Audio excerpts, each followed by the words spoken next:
Good evening.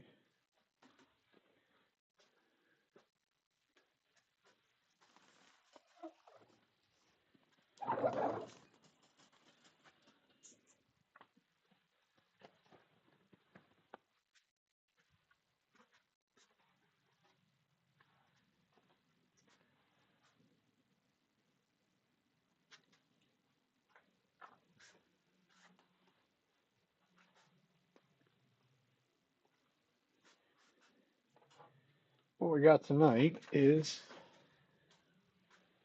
a couple handles, kit type handles. First one's an ice cream scoop. The other one, which will actually be two, will be garlic press.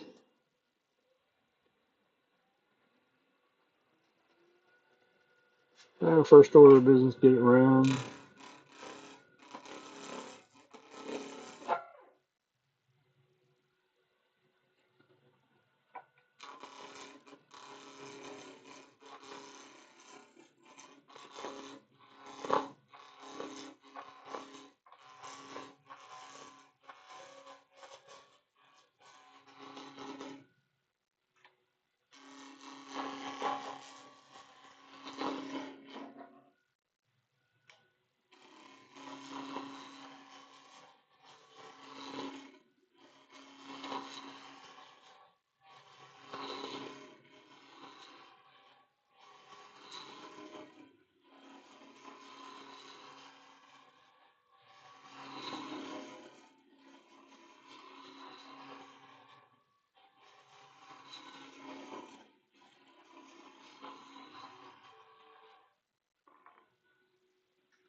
This is some rather old maple. Looks like it's got a pretty good amount of curl to it as well. So it's not cutting it very cleanly at the moment. A little bit of spalting, some curl.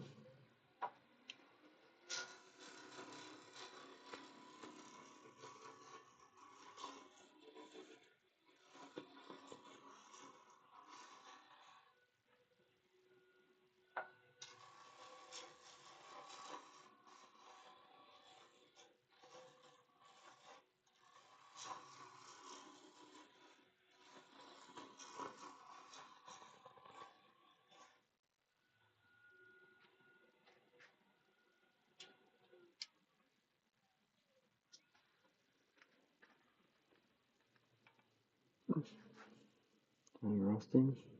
Thing sort of has grain going every which way but loose. Really some nice curl going across there. A little plain on the one bit, but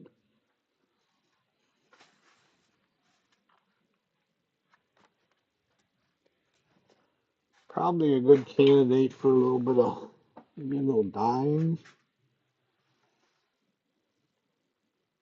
Probably.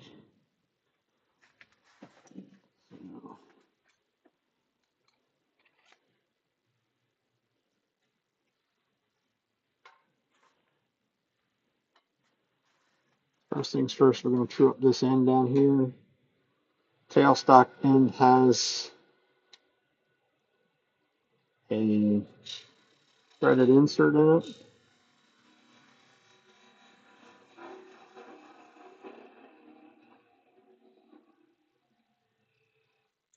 So make that a little concave.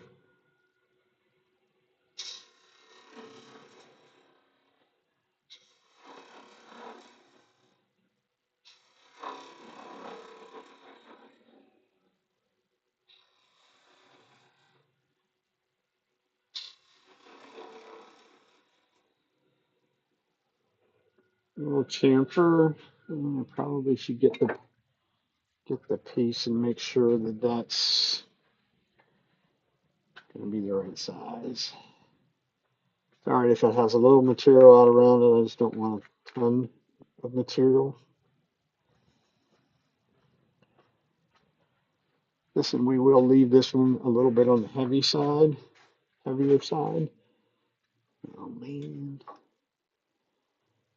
Gonna do a little recutting there.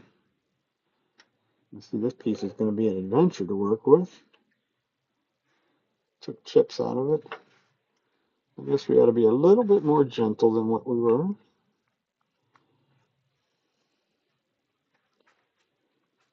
That's where you can never get these threaded inserts even remotely close to.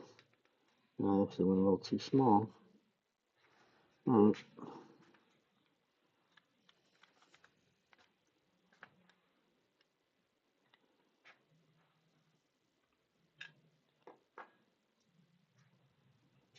So there's a little bit of material there that can be going away.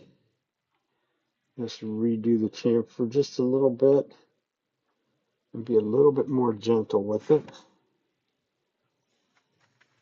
You can't have them big chips out of there.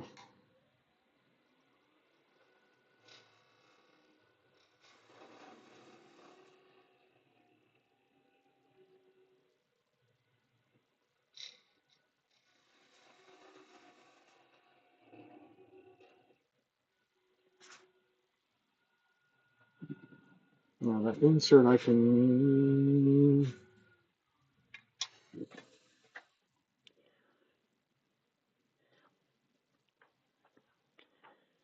hold that thought. I think I can, the insert is drilled plenty deep. I think I can just run that in just a little bit further.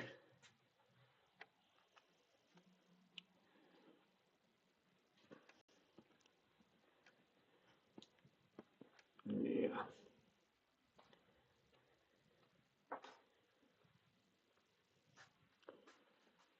So what I'm after, I'm making sure that I don't have this the way I thought I did, which I do. It's a little bit crowned rather than a little concave. I guess maybe that's a little bit of an advantage of having the insert in there, except you can never get them in even remotely straight.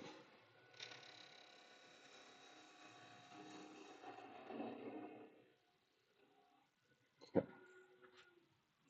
So that should be big enough. Now we just have to get it cut cleanly.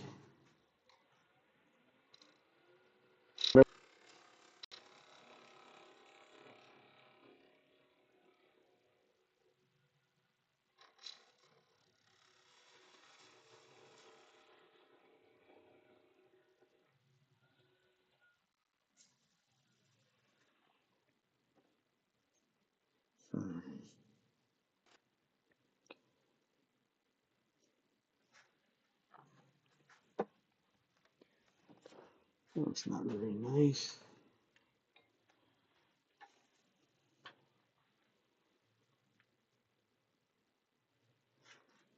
That's kind of weird.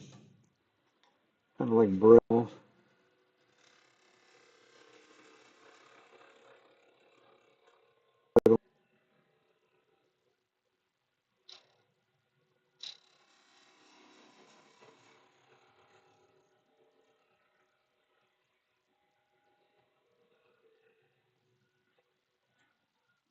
So I'll go super slow. Still a little bit picked up there, a little bit on that edge, but I think once I go and sand that and round that over, that'll be fine. Make sure I didn't go too small again. Actually, looks like I did.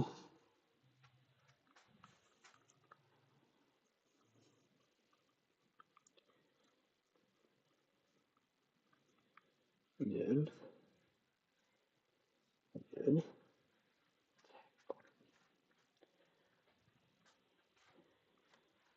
Good. That's not going to hurt me at all.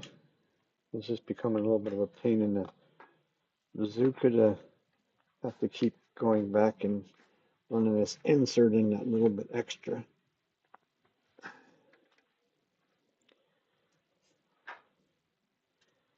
So allow me allow me to cut across that little bit there.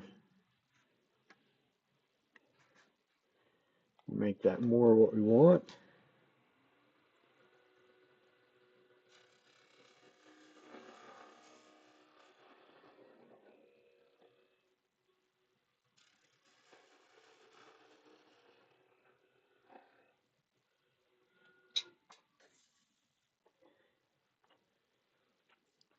One more attempt. That should be big enough now. I may still end up running that insert in a little bit further. Probably why they tell you to drill such a big, deep hole for it.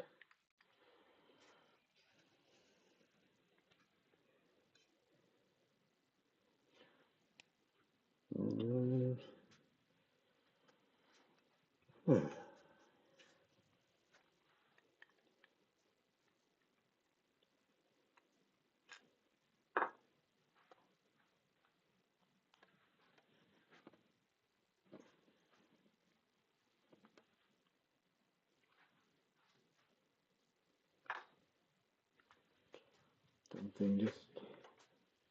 I think they just keep getting more crooked than what they started with.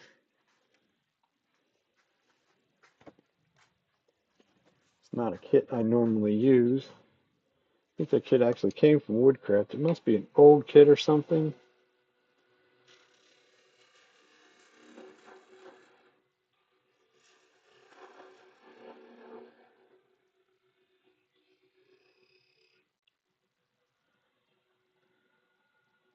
That's going to be big enough. It's the shiny sticking out, so I think it'll be good. So that eliminated most of our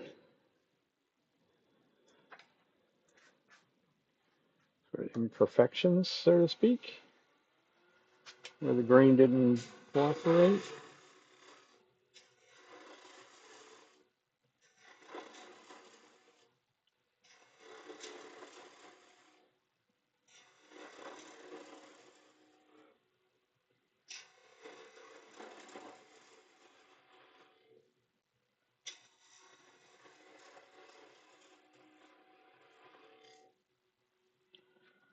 We should take a peek at that before we get carried away and make sure that's cutting.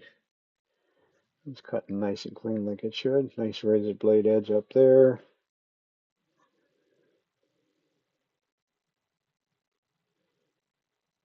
So at least that part works right. Okay.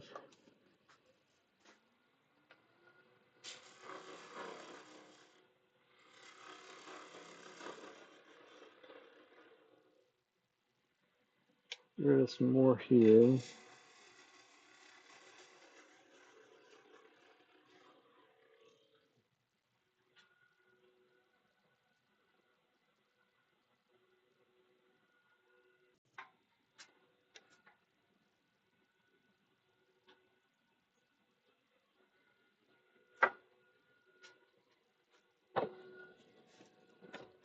These are generally pretty quick and easy to do.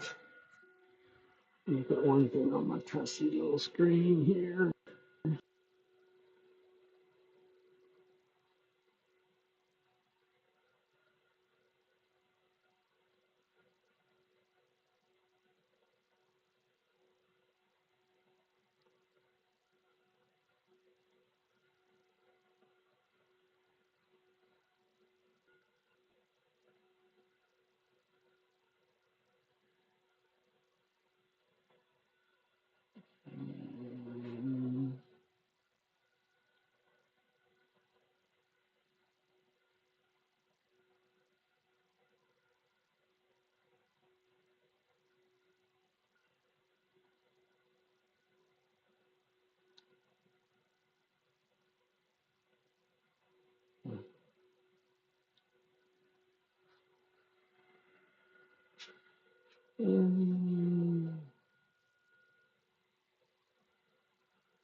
Just a bit too high.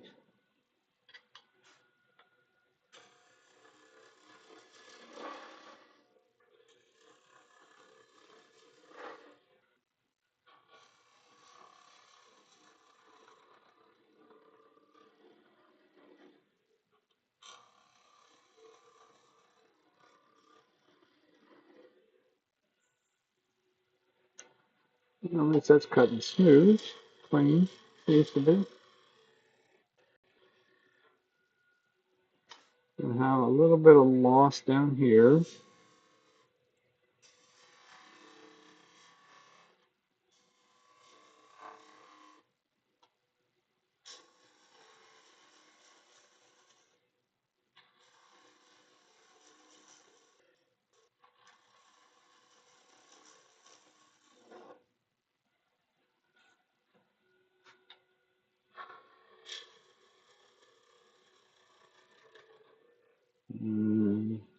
Feel like that's chunking along. Yep.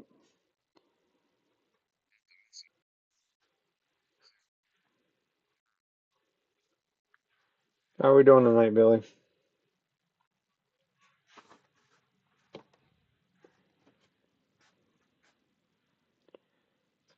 Piece of really curly maple.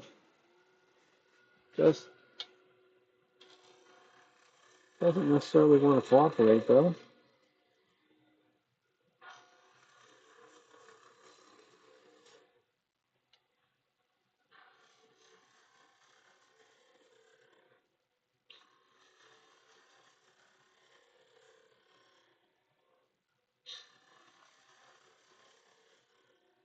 Get the diameter down a little bit, a little bit more than it is.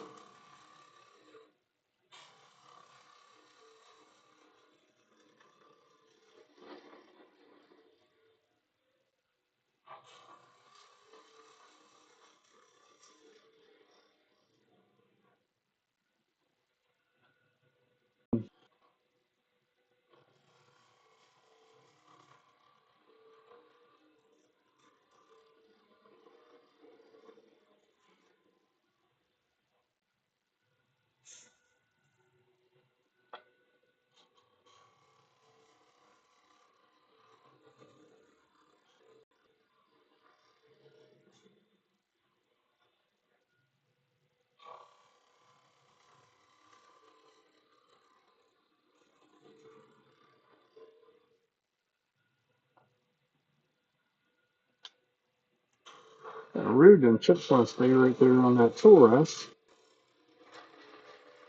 Pretty much any other tool, I don't really care. Skew, I kind of have a tendency to want to be able to see where the cutting edge is at.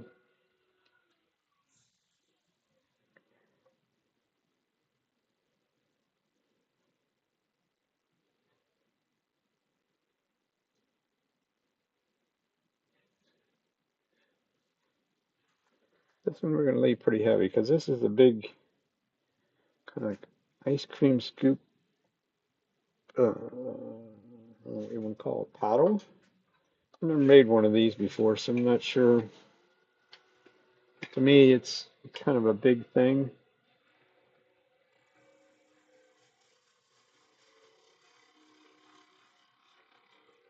I'll take that back a little bit further.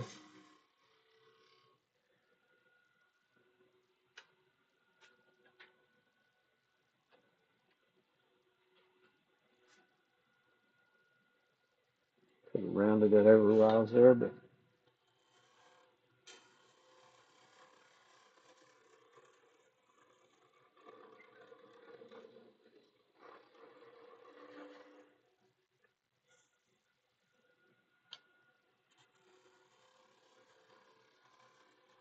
sort of wanted to act like it wanted to bounce on that.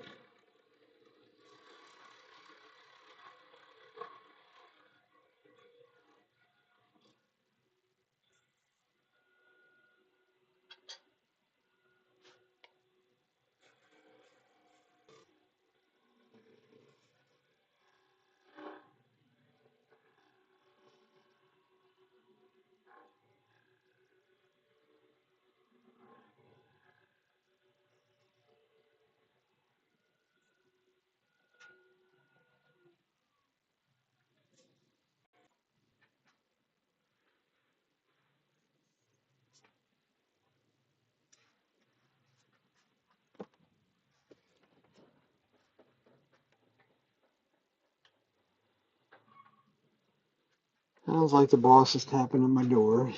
Yes, dear. good. Since your hands are here, you can put your hands on this and see whether you think it's too big.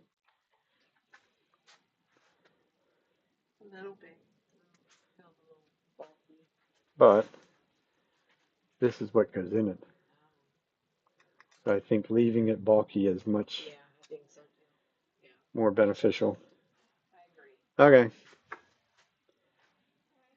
your burgers are in the fridge if you didn't see. Oop.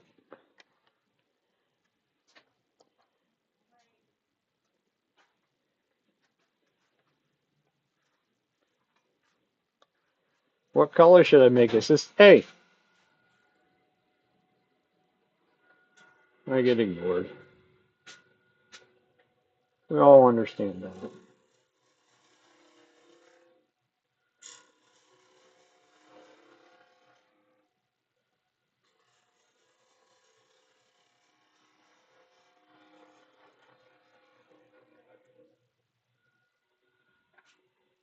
The little one, something get in there.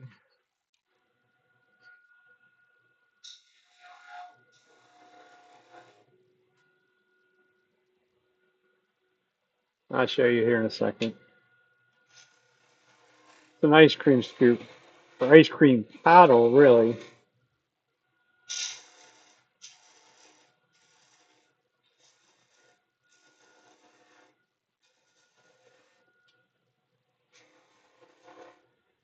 I wouldn't, I wouldn't use any.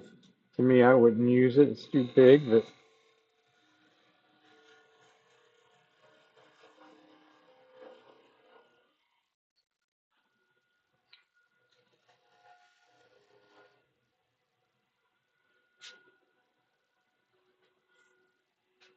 hopefully that didn't. Should have looked earlier. Make sure it didn't take any big chunks out. A little chunk there. I'll have to recut that one more time.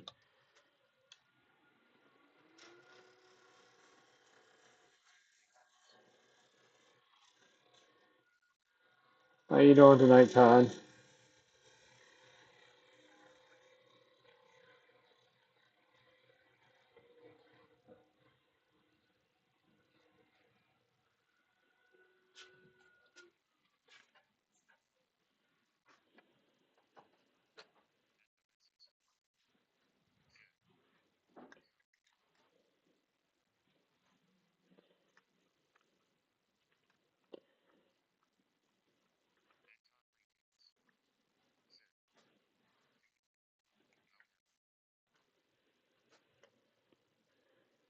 There you go, Billy. That's what it is. It's one of them ice cream paddle things, I would call it. I gotta run that insert in a little bit more. Look how crooked these stupid inserts work.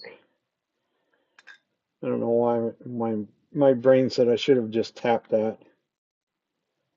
They don't go. They won't go in straight. It's like the further in they go, the worse they get.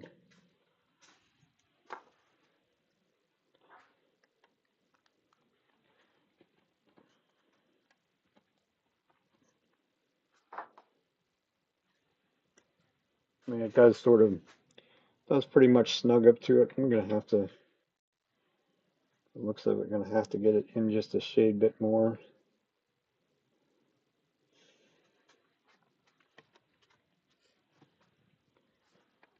Can't say that I'd want to run out. I don't think I would run out and buy any more of these kits. I didn't buy this one anyhow, but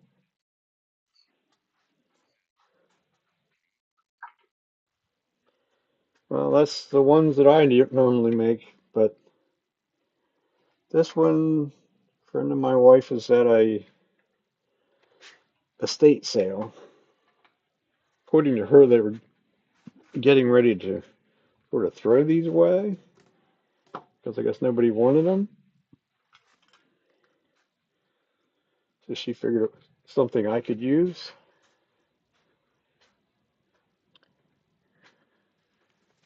So she got them and sent them to me. Of course, my thought was, well, I'll just send it right back to you, but she said she didn't want it back.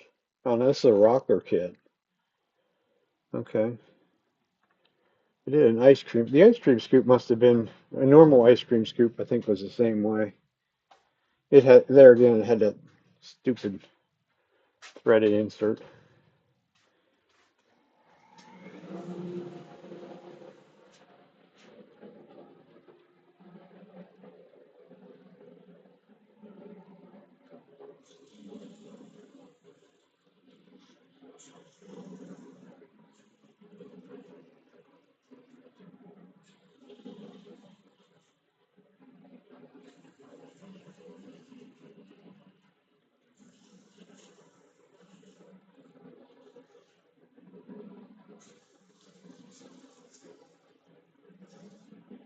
This is some of this kind of good wood that was free way back when. I think this piece was marked that I put it in my shed. I think it was, well, I was in the shed. 2017.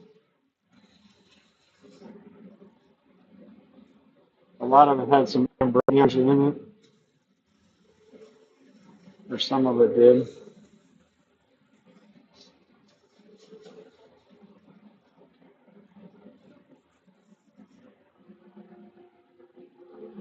This one did not.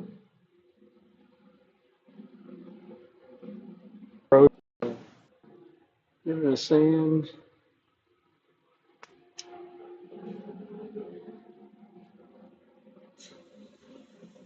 I think we might give it a little color. Maybe.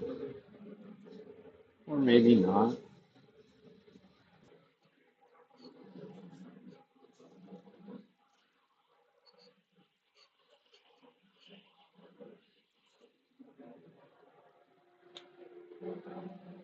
I don't know. There was one other kit that I used. I think I used that for one of the classes I did over woodcraft, and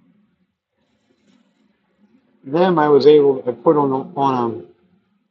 They were more of a standard size. This is kind of a goofy thread, and I put it on and kept it straight using the tailstock on a bolt, and that seemed to work okay. Even when you tap these holes, a lot of times they don't, for whatever reason, they don't like to go in very straight.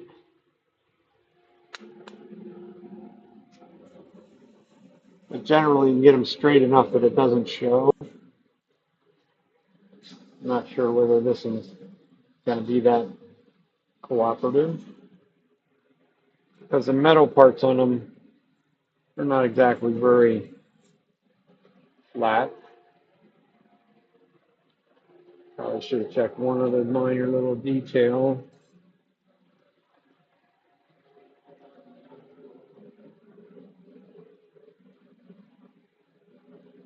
Yeah, that's why it didn't suck it the whole way in. Having trouble with this stuff. I normally don't have much trouble with cutting anything clean, but this up here wanted to chip out on me. I also left this a little bit of a hump in the middle. So we'll just go in and trim up a little bit of that. It's mainly right in there at that stupid insert, of course. All right, I'll deal with that when I go to put it together. Nothing else. I just take and grind a little bit of that, the top of that insert off, because it's sitting proud on the one side. Okay, where did I stop at sanding?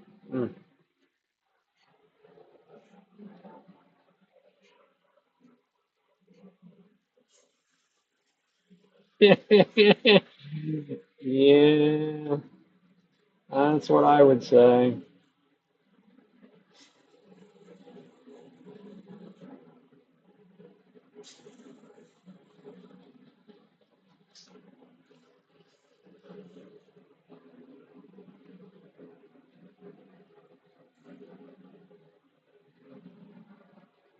Well, they can have quality control.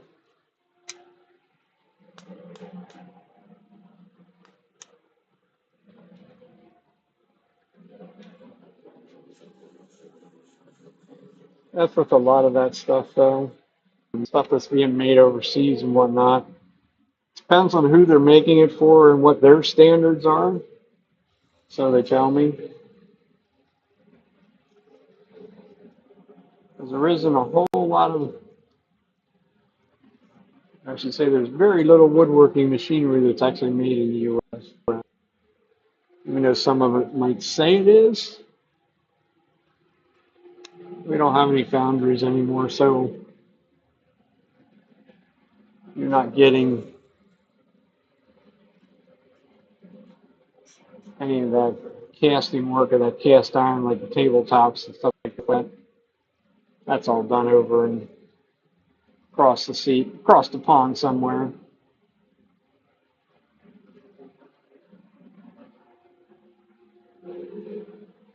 And generally, that stuff's made in Taiwan. Yeah. And with the grain the last go around, it looked like there were some scratches.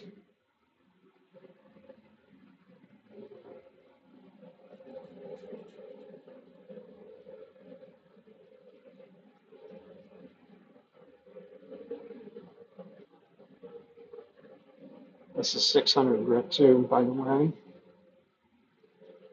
That's where I finished that.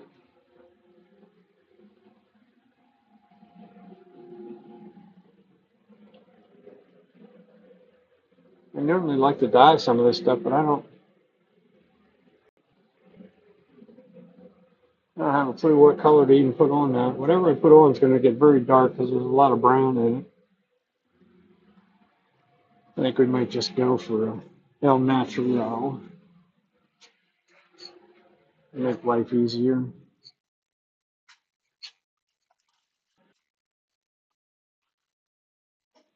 That's right. That is correct. I mean, there is different design, like in the small lathes, like the small jet and stuff like that. But yeah, that's why a lot of that stuff is interchangeable.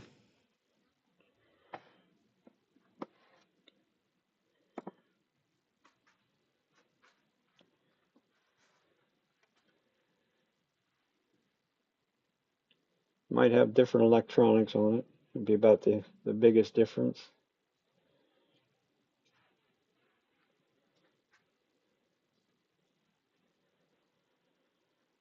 All right, I'll just go for the simple natural finish. Get the dust off as much as possible.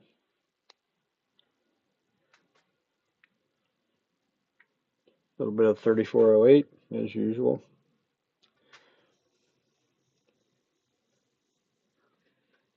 This will be able to literally dribble it on the top.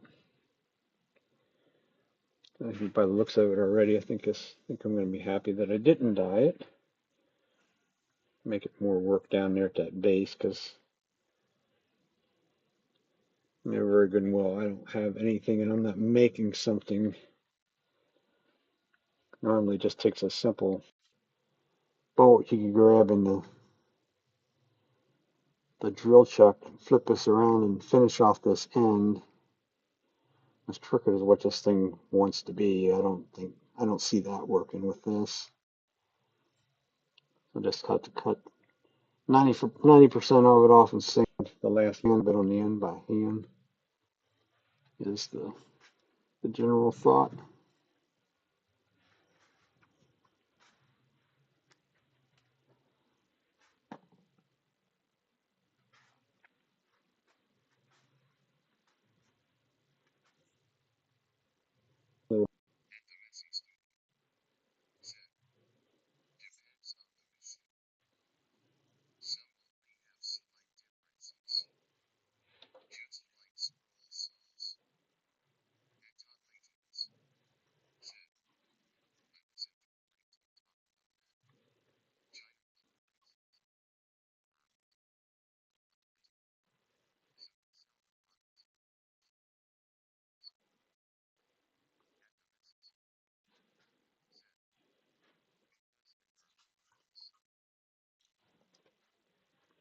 Yeah, that's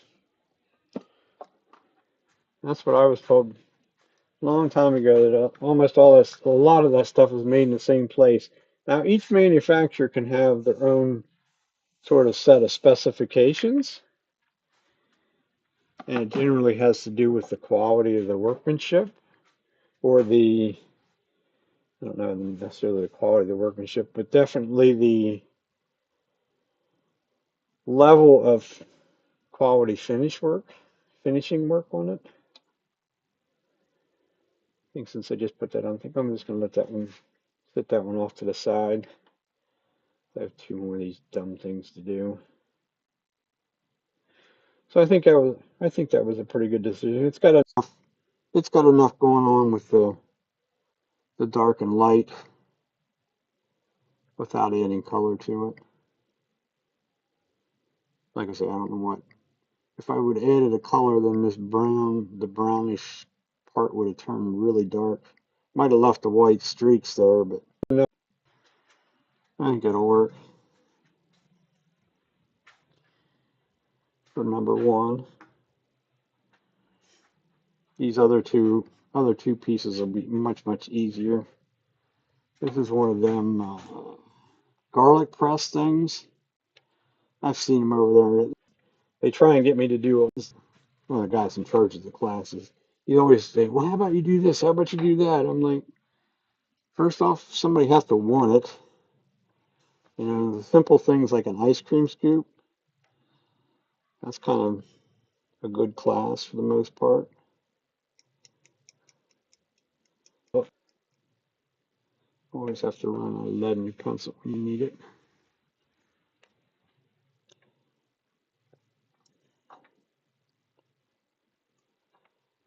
Because, you know, the woodcraft, and I'm sure Rockler has the same kind of stuff, as there's like 9 million different kits for things, half of which are not really worthwhile,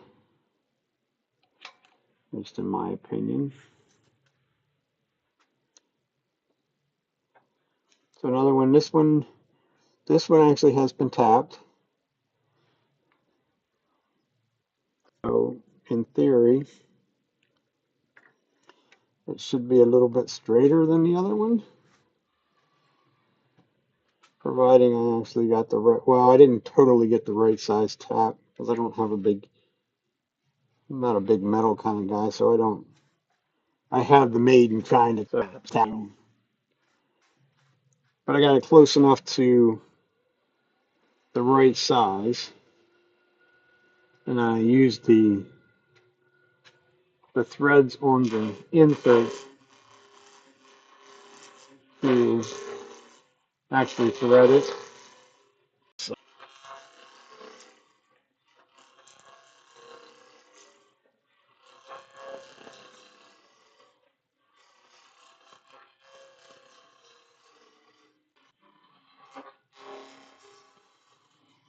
A lot of these kits seem to want to, I think even the ice cream scoop at Woodcraft, they tell you to drill a hole with, I don't remember what size it said it was supposed to be, but it was big enough to literally put the whole piece, the threaded piece, inside rather than using any of the threads. Their philosophy was that you just shove that in the hole and put a whole bunch of epoxy in and hope for the best.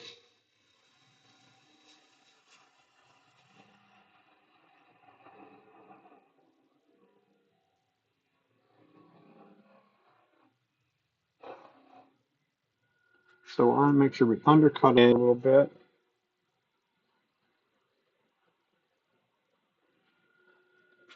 That's before I go too far. I should have.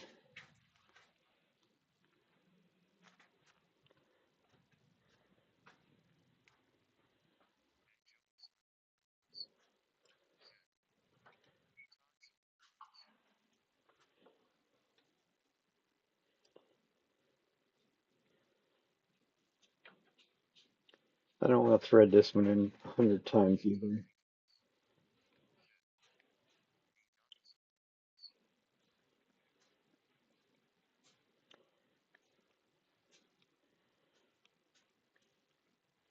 I'll give them one thing. When they decide to put some sort of a threaded insert on the piece, they want to make them a 9 miles long, which I guess is a good thing, gives it more strength, but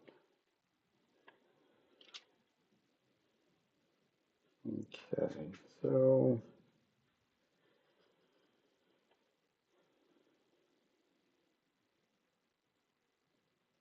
I think we'll shrink that diameter down a bit, put some beads on this one. Here's going to be the challenge is this thing has two handles on it, so we got to try and duplicate it twice. So maybe we'll actually set a caliper for that part where the beads are at after we get this 10 miles of threads back out.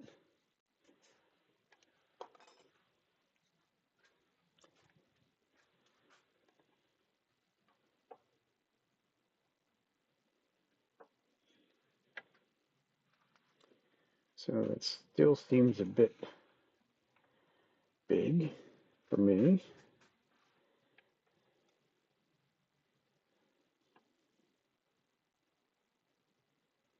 Because it is,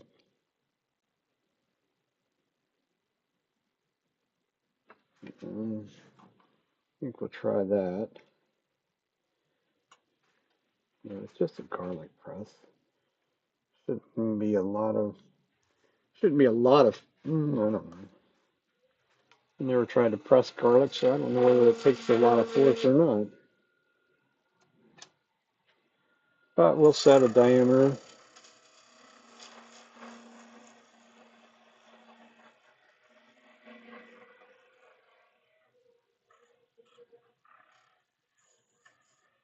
And set it way too small. I hate when I do that. The leg was on the wrong side of the wood, so now we're making it considerably smaller than what it was. I said it was too big anyhow.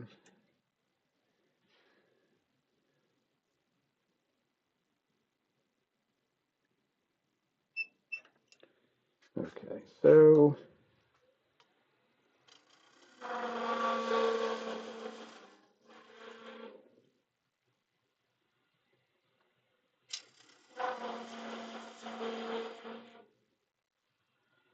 we'll put two beads in there.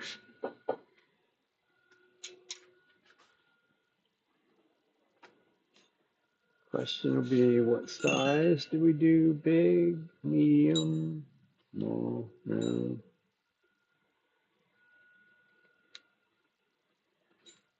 Let's do that size.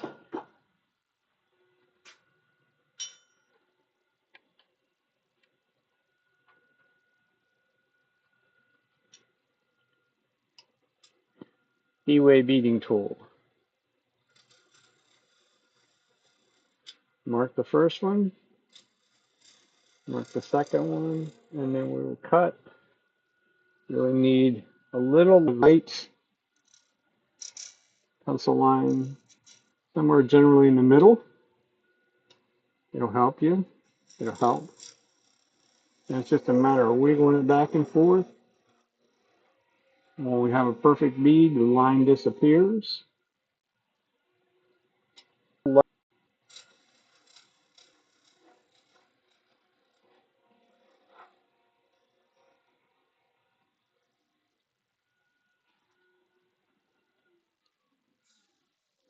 Yes, if you were so minded, you could do them by hand. Still left a tiny bit of a line there. Both of them.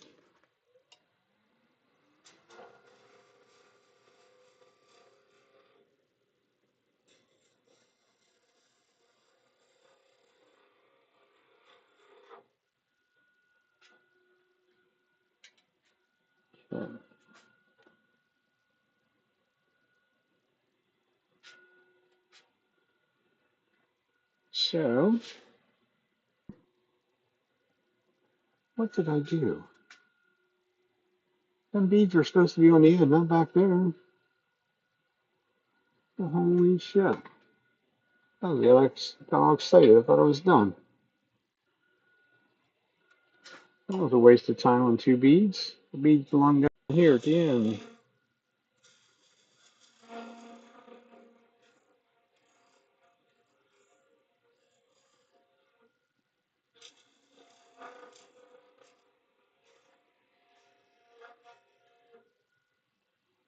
That was going to go away anyhow. That was two. These things started out about inch and a half, inch and 3/4 maybe.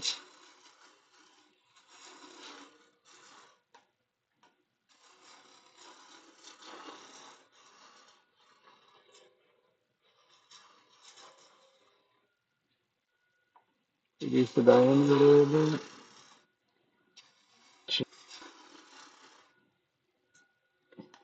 Get rid of some back here.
Cove part done. And we can just sort of taper it.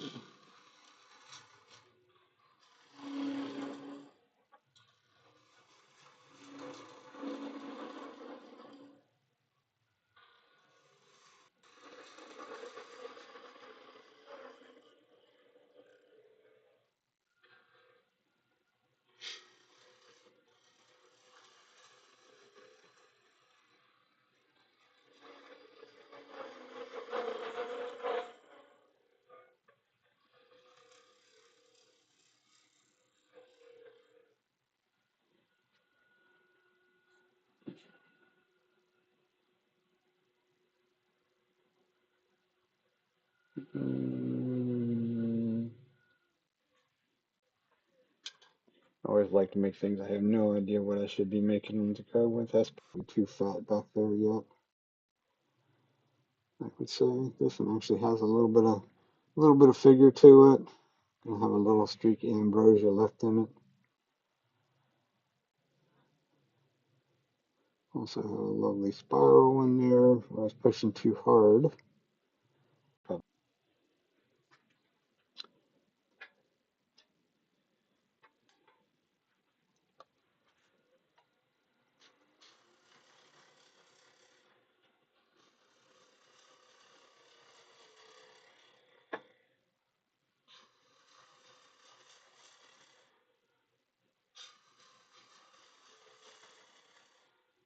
And we'll reduce that back there, and then we'll make our taper from back there.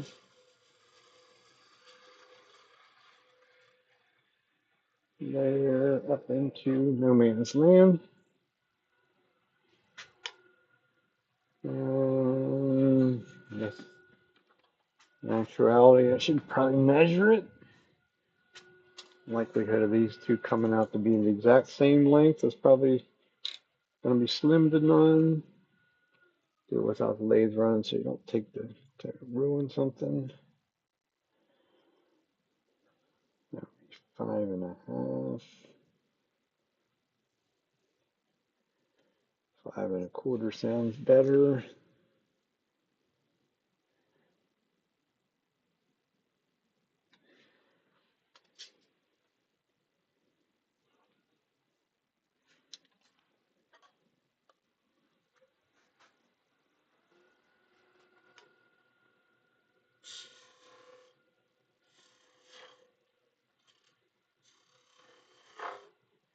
A little V cut. V cut with the skew is probably the easiest V cut there is to make, except it just doesn't. I'm going to take a whole lot of material at one time.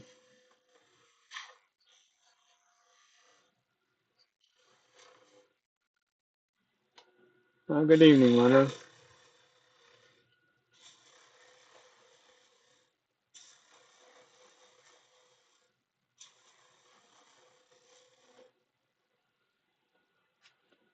A little peeling cut to get rid of some material. When we're done with the skew, we'll go back to our spindle gouge. Let's sweeten that up a little bit in there.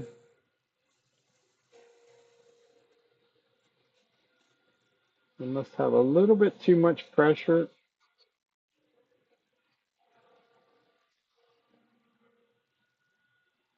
That's right.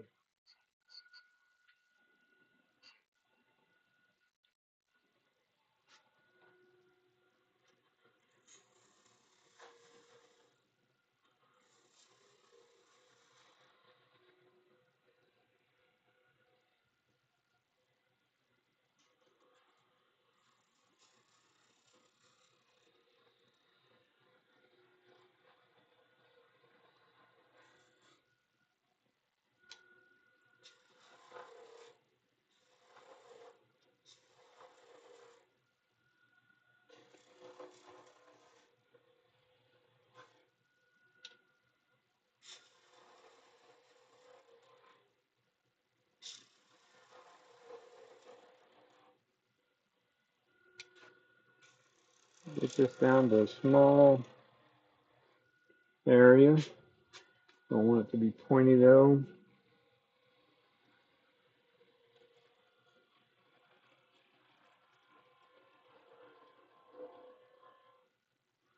Switch over and do it left-handed so I can see what I'm doing. I'm gonna get down there and leave a quarter of an inch, something like that, which will be enough for us to be able to see him.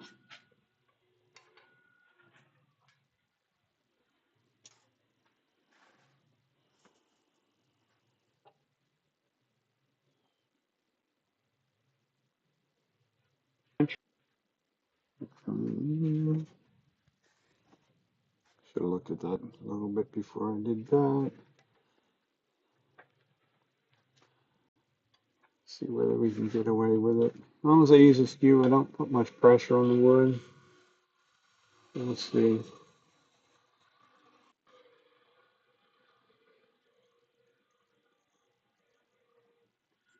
That works. No chattering.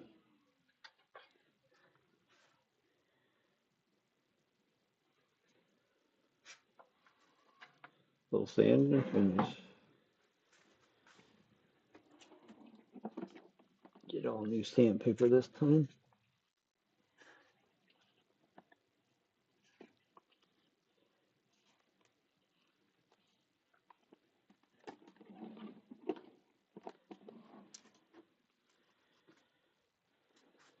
Got another batch of wood again yesterday. Like it just seems to find me. This time it's English walnut. If I get these done quick enough, I might do one of them, but it's definitely green wood. Tree just come down in them storms that we had there on the 4th, or a little after the 4th. We seemed to think that one came down.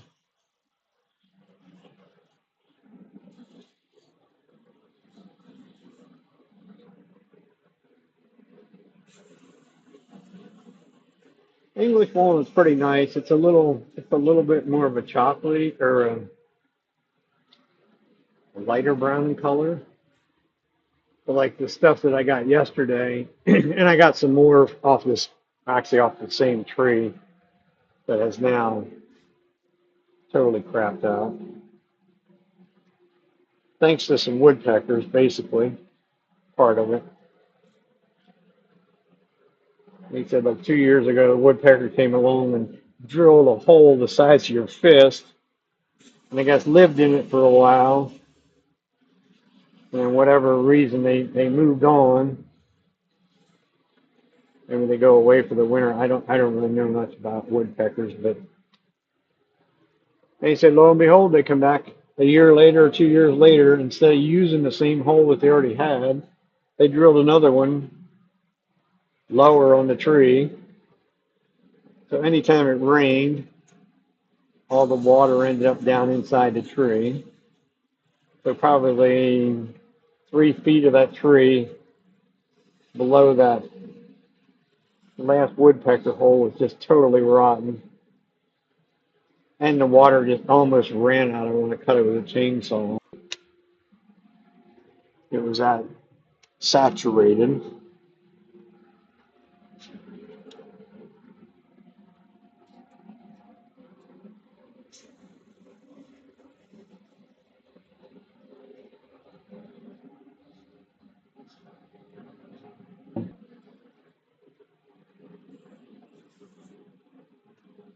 Once I get to 400, that is when I will touch a little bit of them beads, just to make sure they don't have anything fuzzy sticking up. As well as a little bit of that edge, and get rid of, make sure I have nothing sharp on them.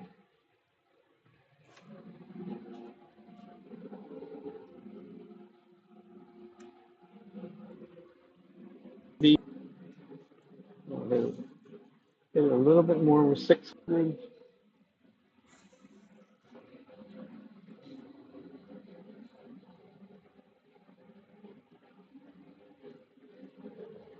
Down around that corner as best as we can.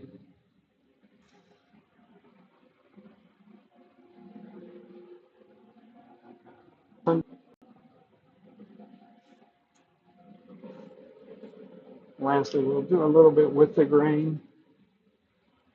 This doesn't really have much of a character to it, but can't imagine it's going to be a big time cut to sell. I mean, none of these kits are, as far as I'm concerned.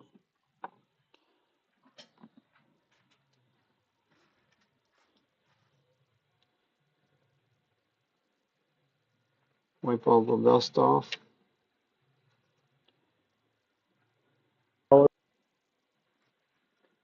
Paper towel is a wonderful tack cloth. Back to my glove.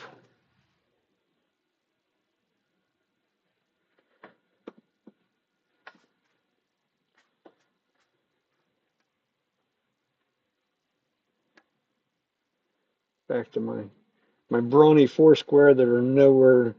That must be why they were at Ollie's. That's what I determined the other day. I I did a whole roll of these rather than keep farting around getting a couple here and a couple there. You would think that they should be square sections. I do think I do have them down here. They're not even close. Bead will dribble a little bit right into the bead. In the middle of the bead. A couple little drops as we go along. Trying to saturate. This being maple, it'll saturate. It won't soak as much in as some other ones would. It will glue your finger to the paper towel, though. You have to be aware of that. There's a little piece of polyester felt in there. That helps. Gives it a little reservoir as well, especially doing bigger stuff. But even on the small stuff, it helps me from going through quite as many gloves.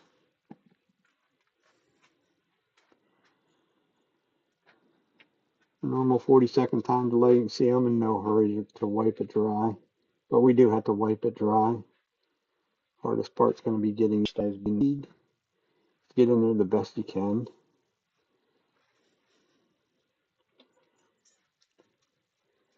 Make sure we didn't leave anything on the surface. It's pretty much an uneventful kind of piece of wood.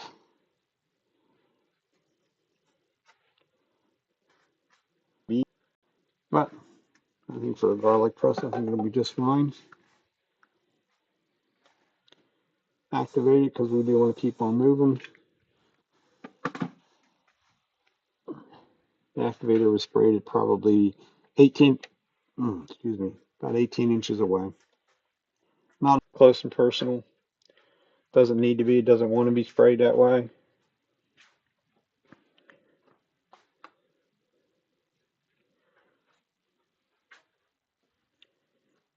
So one down, one to go.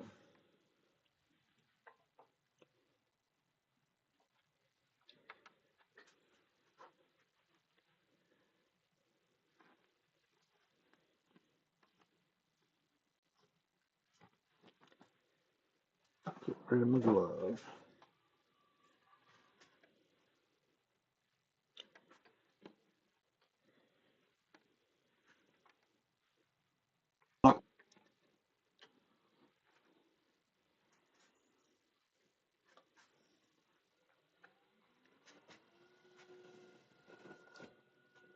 Back to our spindle roofing gouge to get rid of the corner.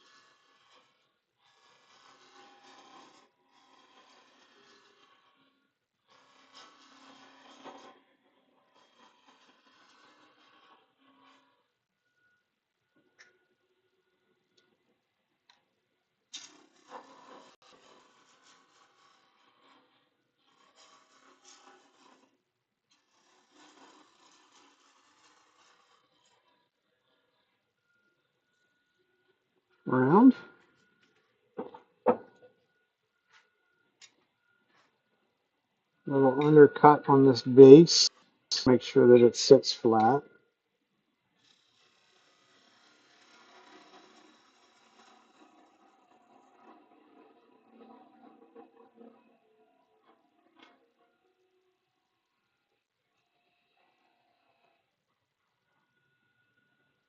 Pretty much right into the light center.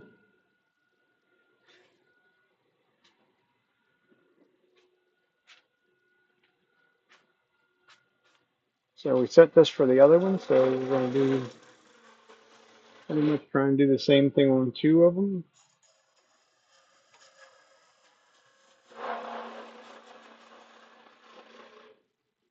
Drops over, we're good.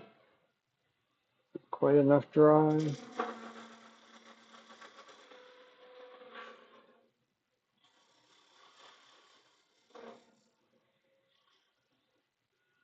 It's our place for our two beads.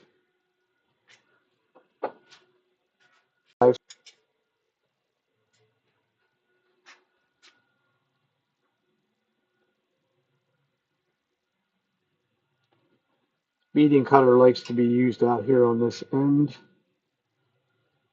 And the tool rest actually is down quite a ways. More than what you'd ever think. This has pointed, believe it or not, this is one tool that actually gets pointed straight up in the air, not used flat. So mark the one, mark the two, wiggle the handle back and forth until we get a round bead. If you ever have the opportunity to use one of these, missed the end of it a little bit. Not the end of the world. Just go back and recut that a little bit. I've seen so many people try and use these where they create. So if I wanted the bead there and I wanted multiple beads, if you're going to do multiple beads, you mark multiple beads. Otherwise, you never get that little corner to go in where you want it to.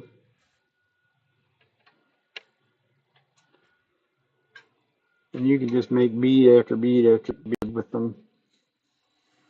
How those people do the basket of illusion types things.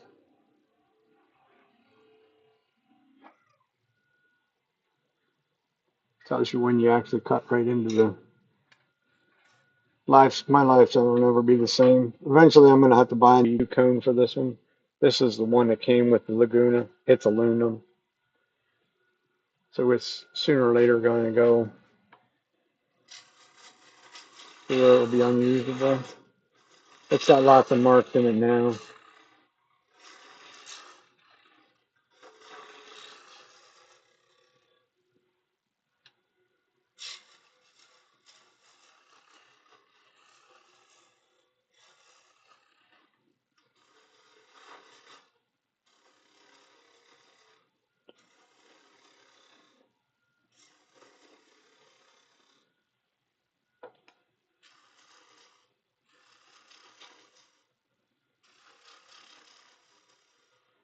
And just because it says it's a roughing gouge doesn't mean you can use it to do other things with it. You can make nice bevel supported cuts with it. You just can't get into a little fine detail area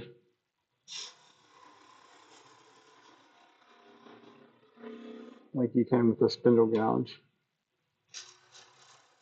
Yeah. So if you're making big flowing curves, coves, it will actually do a very nice, simple, easy job.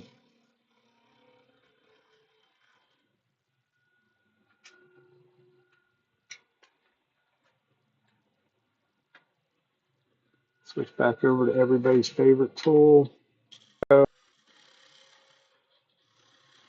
Reduce the diameter back here a little bit more.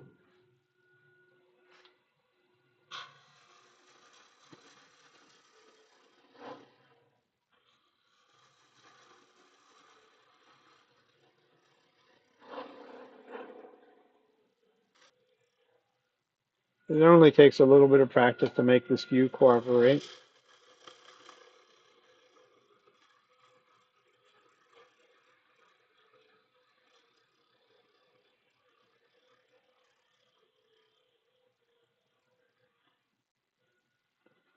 Because it will let you make nice long tapers just like that really quite easily, I think.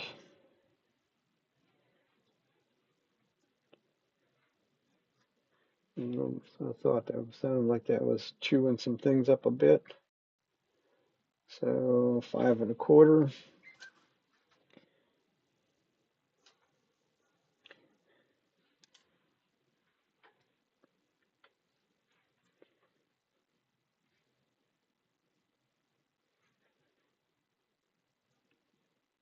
A little bit of grain, it's going the opposite direction when I cut that cove. And just recut it a little bit, but should do that before I move down there.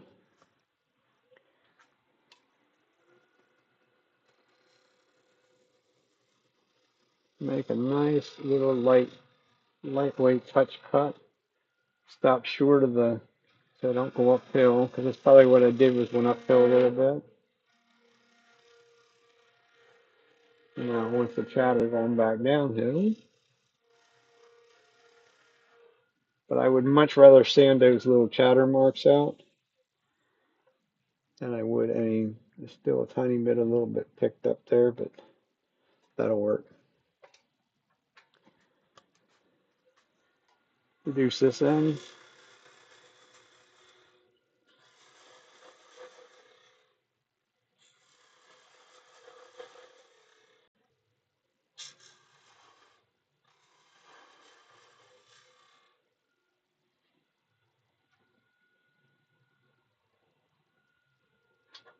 And yes, you can roll a bead with a skew, but I elect not to, especially when somebody's watching.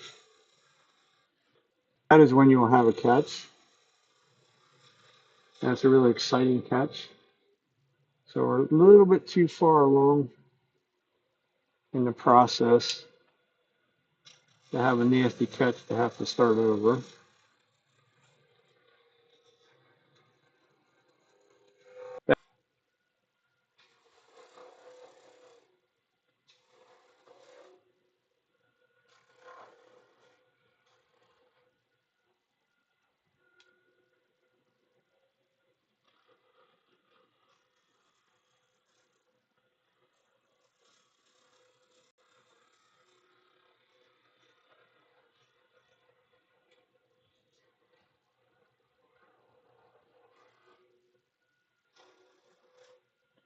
into the corner as far as we can get. We'll trim that back a little bit.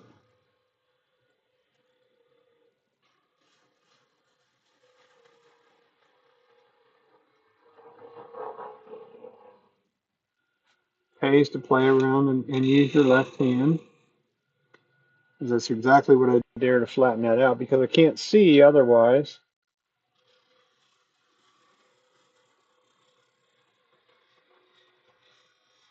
Let's put it this way, it's very difficult to see to come around that corner and stay on the bevel.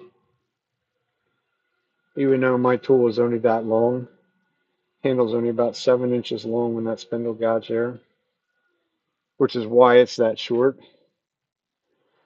Because a lot of the things that I do with it, that just works wonders. Okay, so back to the same old scenario, sand away.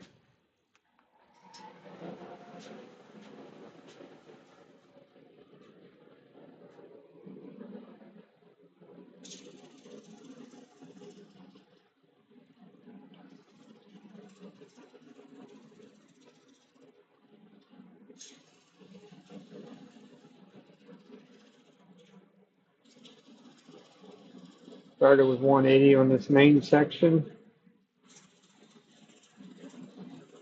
just to get rid of any of the little bumps, because they're there. We also had a little bit of picked up grain down here. Did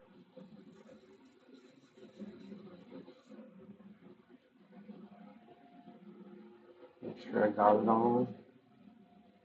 Yeah, it wasn't bad. It was just a little bit, little section was sort of stood up a little bit.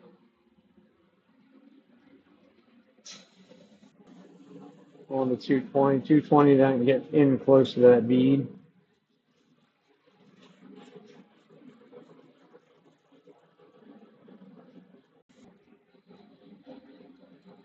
I only go part way around that corner. I don't try and go the whole way around that corner because any further around than what I am right there becomes all in grain. So I don't want to put any scratches, big scratches in the end grain. Just save you some aggravation.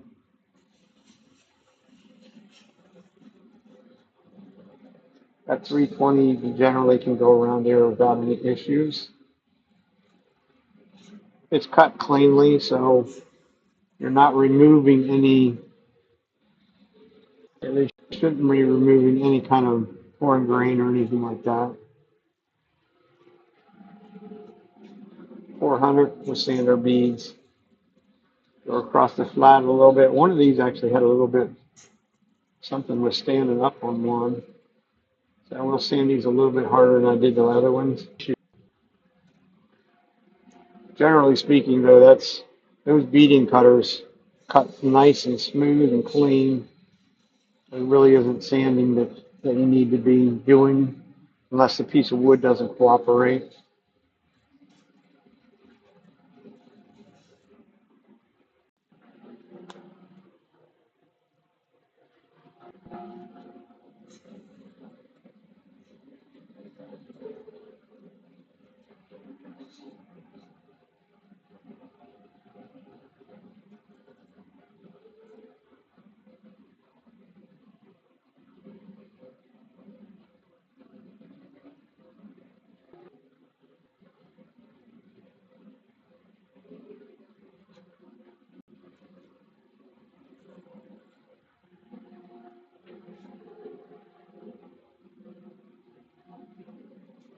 Lastly, we'll go a little bit with the grain.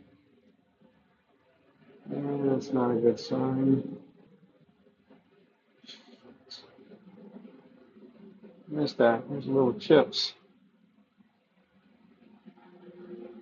That goes. You should always stop after the coarsest grit to make sure that you don't have anything like that. Now you just wasted that amount of time.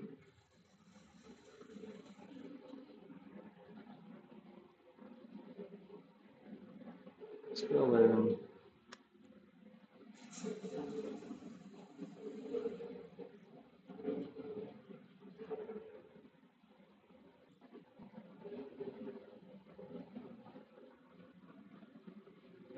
Mostly going, so the other bits will take care of that, I think.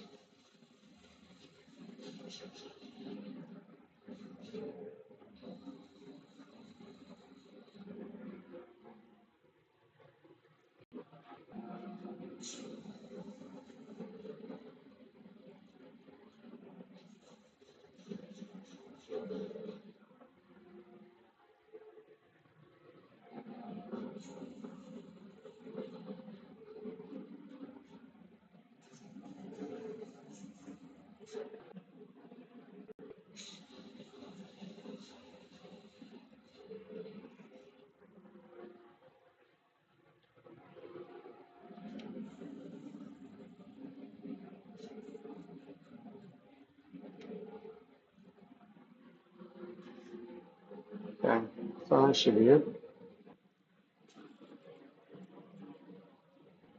Nobody's any the wiser.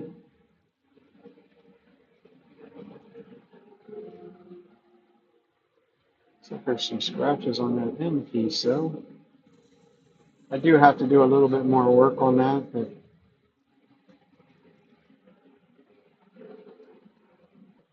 since I couldn't really figure out totally what size the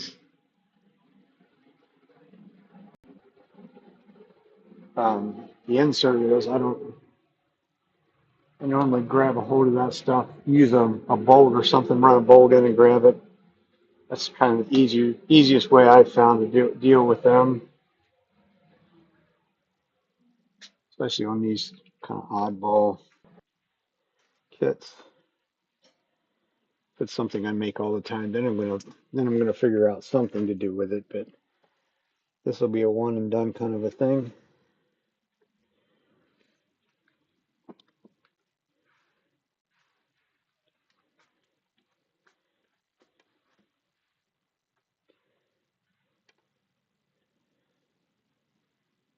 Because I did not find that really overly exciting to make. So, and I certainly wouldn't try and teach this as a class. Then they'd have to make two of something. They'd probably struggle enough to make one, let alone two, and make them at least relatively close to matching.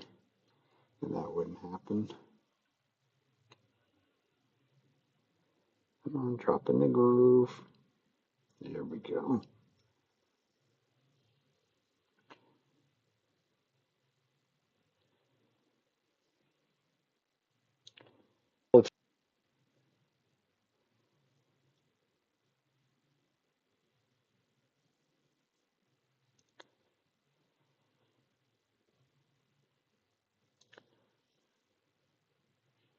Nice saturating coat. So we got 40 seconds to get this done. Doesn't sound like much time, but it's actually a lot of time. As long as remains really wet like it is right there, you have a whole lot more than 40 seconds to get it done. It's when it starts to soak in and dry in places, then it will set up quicker.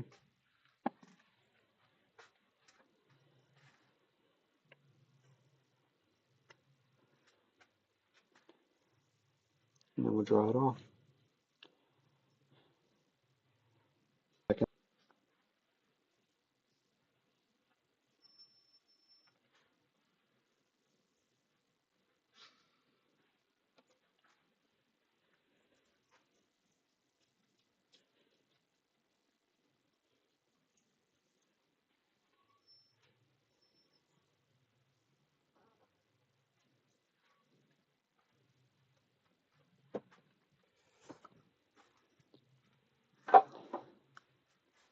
And that's it.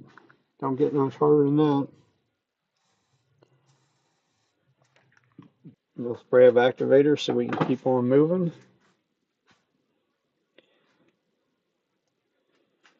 For me right now, I technically wouldn't have to spray any activator on this stuff. I mean, it makes it easier to take it on and off the lathe, certainly, or take it off. I could still, even if I wouldn't have, I could have touched it if I used my glove rather than my fingers. So now the real question, got a little bit of work to do on the ends of them.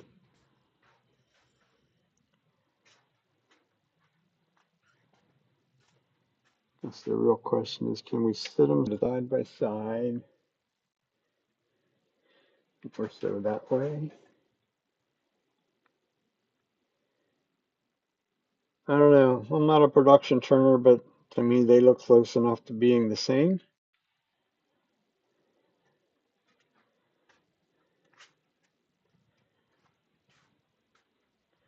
I think. At least that's my thought process on it.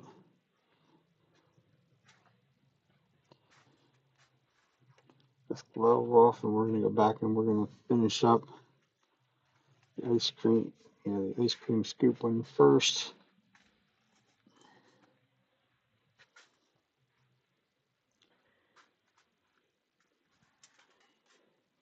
And I could theoretically part or cut that, finish cutting it off down here at this end, but this live center, even though it's not a real expensive one, that point is still spring loaded. So when it cut off, it's going to push forward and could cause you to have one of them little oopses. And you went way too far for that. So I just go switch over to a dead center and go back to our bigger handle. This thing will probably run, this thing will not even run close to being true, I'm sure. We'll see. So we're just going to bring a little bit of pressure up. It's very little pressure. Actually has very little drive when you do this. It's really good practice though. If you like a little bit of aggravation and frustration, put something like this between two centers, a dead center and some other sort of a center, and then try and turn. You find out whether you push hard on things or not, because it will not allow you to do that at all. You'll see. I'm sure I'll stop it, make it spin at some point.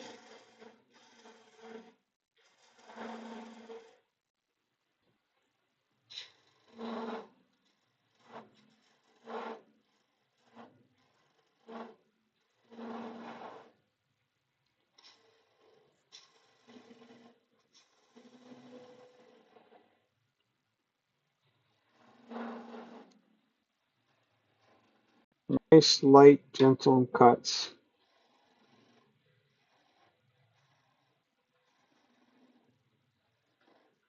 I want to get that down pretty much as small as I can, safely, put it that way.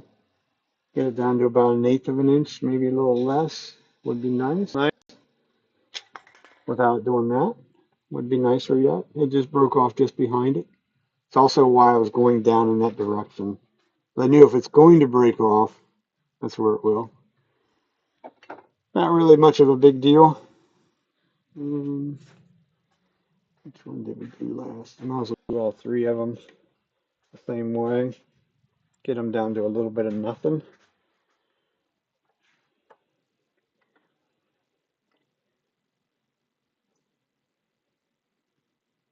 It's much nicer. Like the normal stuff I would do would have, that would be able to be in some sort of a threaded bit to hold them, so it doesn't flop away from you down here.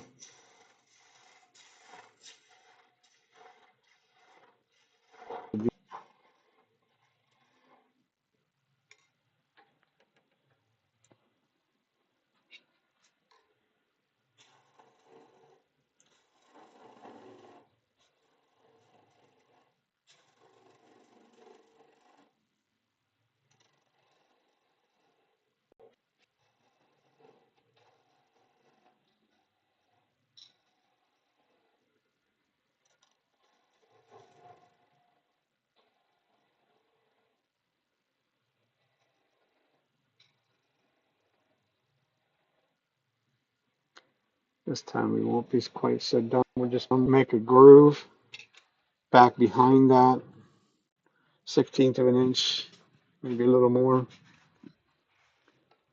safer way of doing it. Like 2 swipes with the saw when it's cut off without running the risk. The lucky on another one because you could get this thing to break off and take a chunk out of that section, and we definitely don't want that part. Don't want that to happen. So one more, and we'll put our disc from here. I'll put the disc in the other end, and we will finish up the bottom. That'll be done. We'll see what 720 would like to turn a piece of this English walnut. I believe that's going to happen.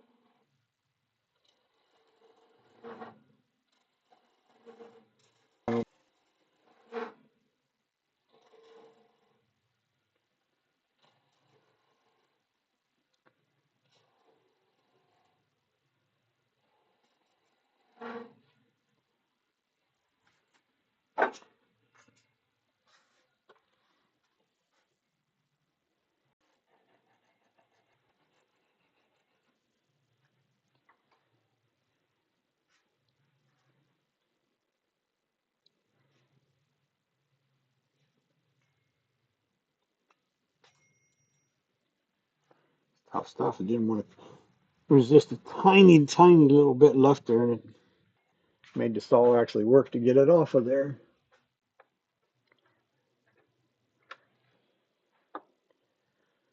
So we'll go back to the biggest one of the bunch.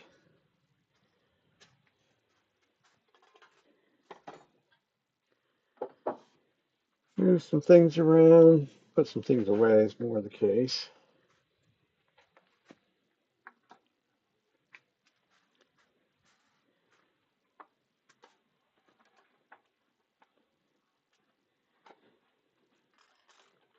Elbow whacker comes out of the tailstock for sure.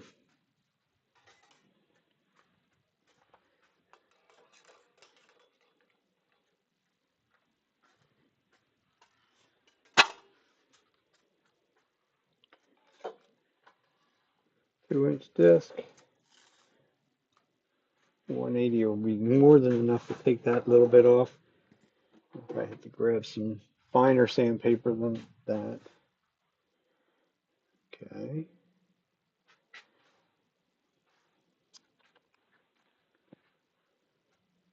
My gosh, I know I brought it over. There it is.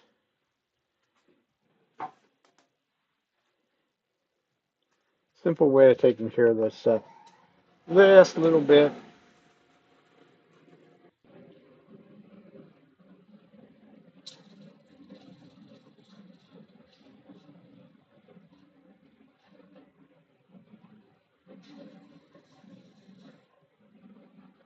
Actually, much easier if you can do it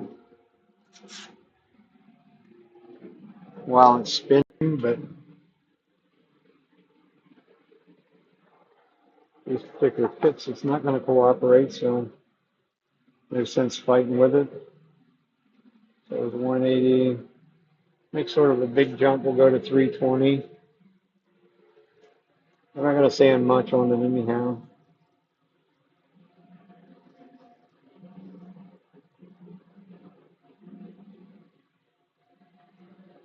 It's not a perfectly round surface. Well, in this case, it's kind of going to be, oh well.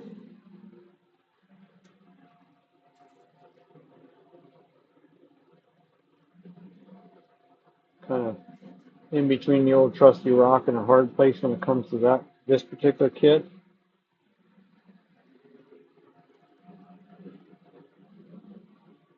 Because even if I had, I'm sure I could find the right size bolt for that. That thing is not even in there remotely straight. So lastly, we'll just take a little bit of 400. That's where I stopped at with the disc sander. And we'll just finish rounding that over.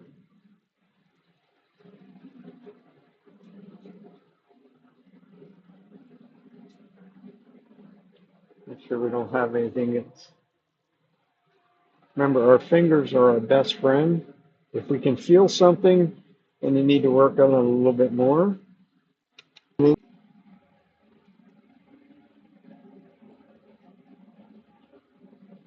do a little bit of 600 over that corner, or over that little butt end.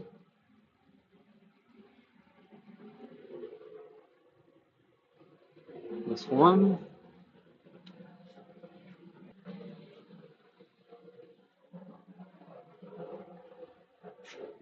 We'll do all the finishing at one time.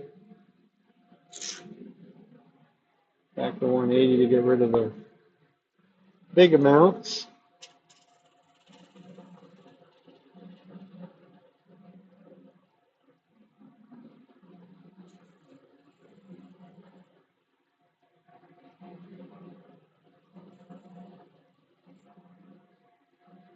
Nice light touch.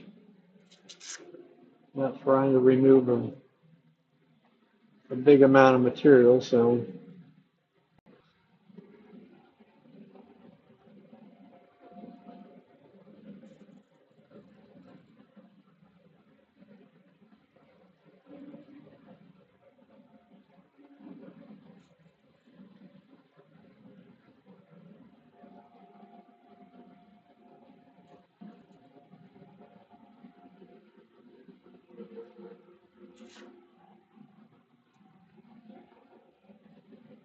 a little bit of 400.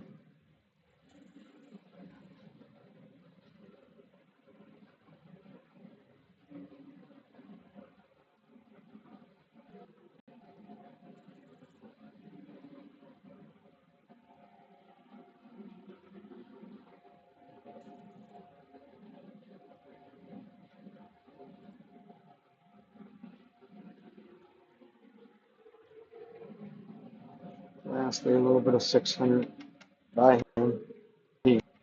Probably could have did 400 and 600, but I think 600 is going to take care of it.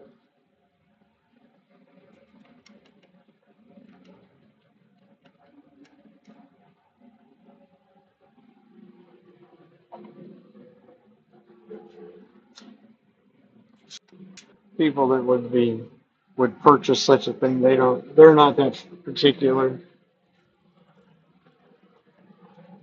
The ones that be particular on something like that would be another wood trimmer, because they're going to know where to look and what to look for.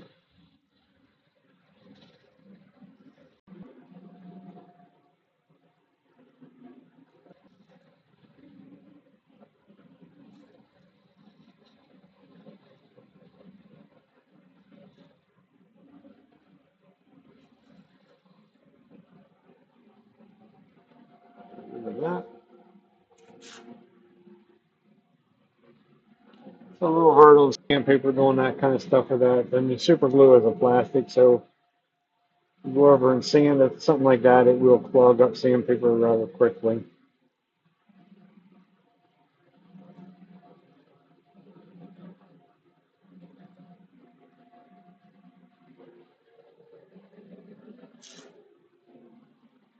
But my buddy Vince's Wooden Wonders, he don't have a problem with that. He'll sell you some more.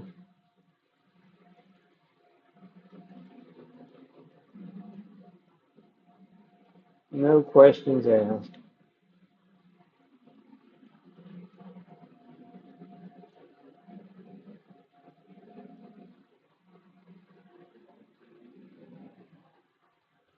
Once again, a little bit of 400.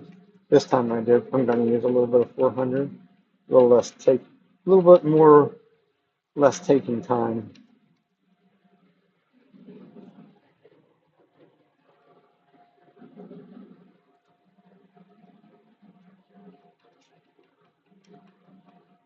Lastly, 600 across that end.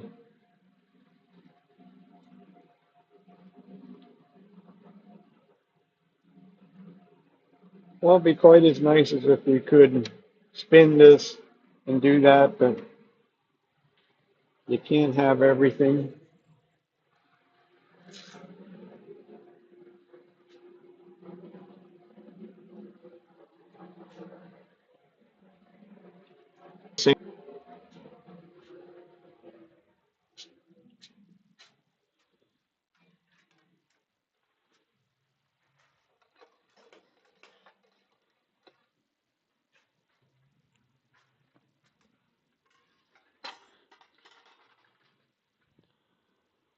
So get back to our glove, which I probably will promptly ruin the glove. Here's where I'll get, definitely will get super glue on my fingers in the glove. This time around, we're not necessarily, I mean, we're still would like to saturate that end grain. We're not going to play around with it very long because it's going to set up because there's already glue there. So it'll be just a matter of wipe over. Trying not to go any bit too much further around than that area. This particular one is a single coat, not multiple coats. So if it can't soak in, then it will lay on the surface and set up.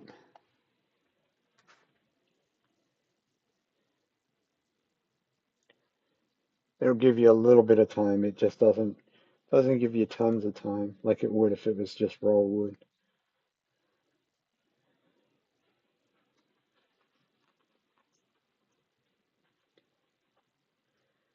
And if it does, there's a place that it's set up. You see a shiny bit around there. That's okay. Come tomorrow. I don't I don't normally buff these until the next day. The only time I would do that is if it would be a live demonstration for the product or whatever. Then I might, but it just causes you aggravation usually because the buffing wheel generates some vacuum up against the piece of wood, so it'll suck little bits of super glue out. That one will be the same way. A little bit of 800 grit sandpaper and just lightly go over that. And that's all there is. That's all there is to that. I mean, it's just that. It's really just that simple. My finish of choice for natural stuff.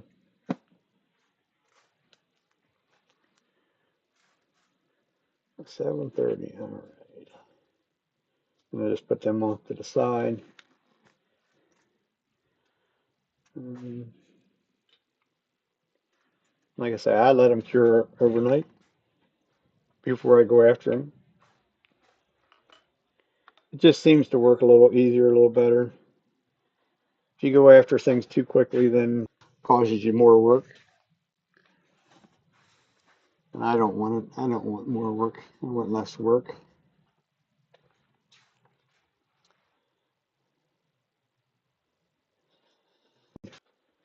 There's a couple of these pieces of this. This is one of them. It's going to be a flat rim bowl rather than a natural edge or anything like that.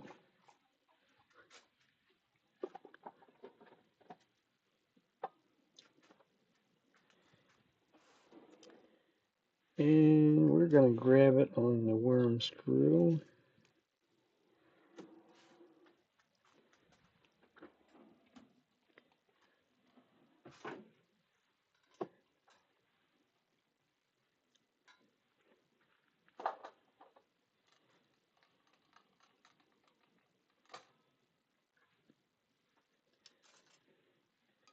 Just to make it a little quicker, a little easier. Not something I necessarily, not Richard Raffin, that's all he wants to use. To me, you get some unwanted vibration when you do it, but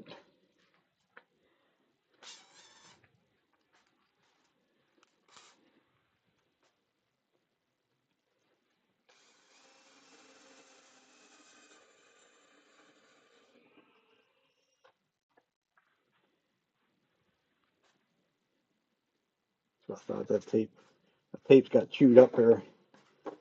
Let me drill to China.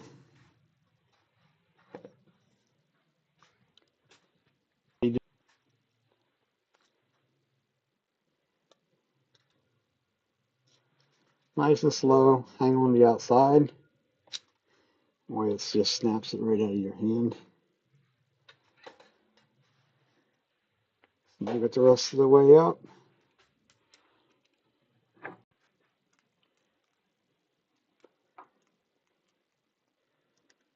We had a tool that we could actually cut something with. Few comes to hand pretty quickly. These were just cut. Well, the log was cut yesterday. The blank was cut today. That's what I did this afternoon with them. It's also why they have plastic on them. You can get away with leaving them on with that plastic around them for a fairly good amount of time. You have to pay a little bit of attention to them because they may, if you leave them around too long, they may start to grow, as in grow mold and create a unpleasant kind of aroma. But to leave them for a week or two, at least in my house, I don't have any trouble leaving them for a little bit of time.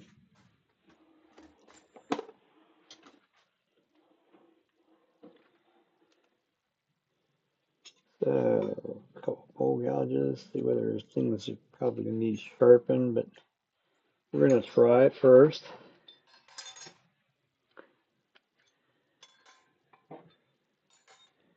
It is wet, so it will cut nice and easy. I think that's what I was doing with them to start with.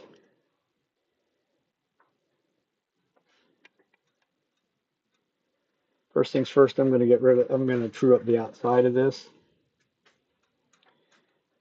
Not that I really would have to. It'll just make it a little bit easier if I do. This thing is going to be a pain. Mostly I'm going to screw up this top edge. And we got to zoom out a bit. There we go, more like that.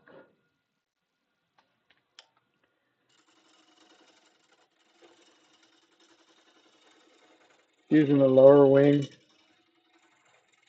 when it stops bouncing or tries to stop bouncing, then you know it's round.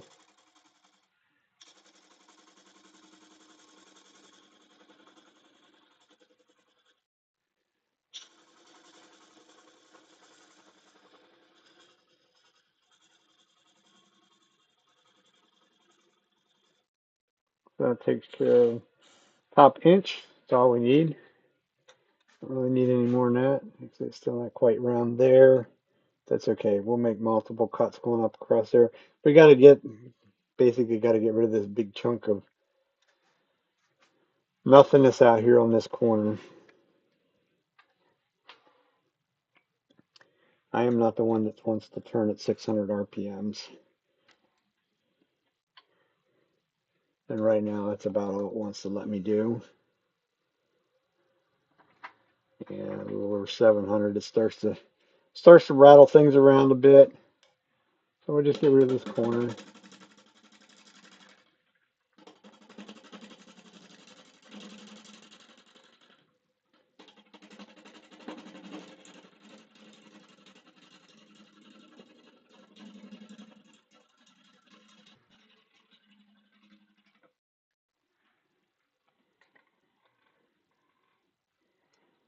Which will get rid of a lot of weight in a hurry. This thing's got little, it's like a branch or something came through. That's I think the end of the branch. There's some rotten stuff down here in the bottom as well.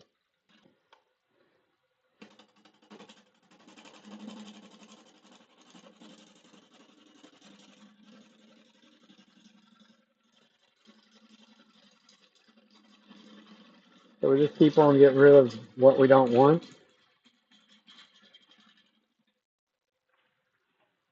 We know we're going to get rid of a bunch down here.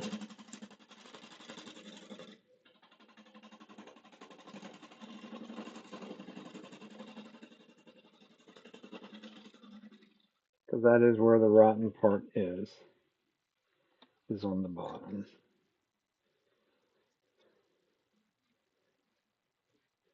Wouldn't be surprised if there's some sort of little critters that come bouncing out of there.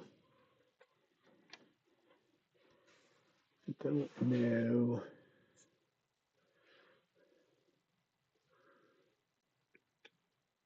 Huh, that ain't too bad.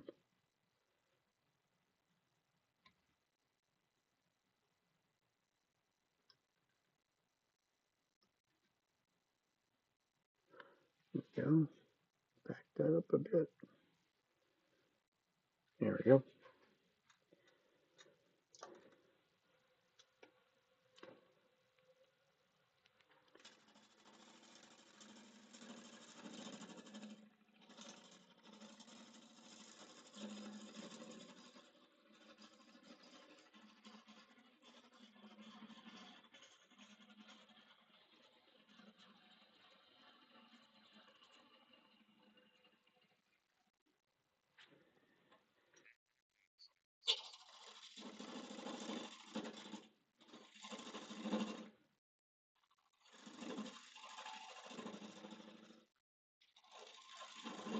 This is a piece of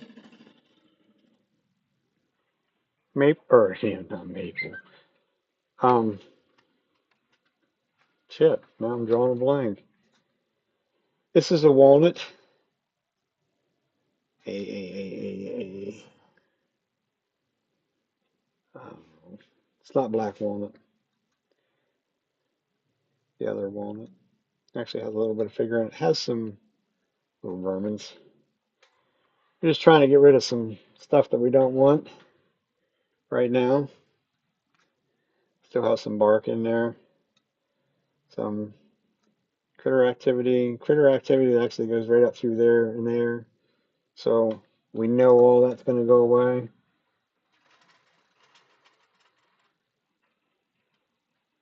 It's also not very well in balance. Although it's better than what it was, because now it did let me pick up the speed.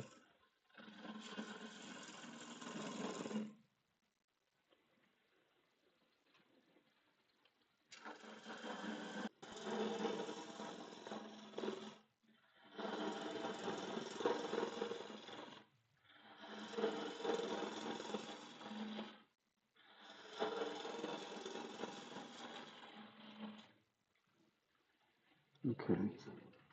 So we still got more to get rid of. Yes.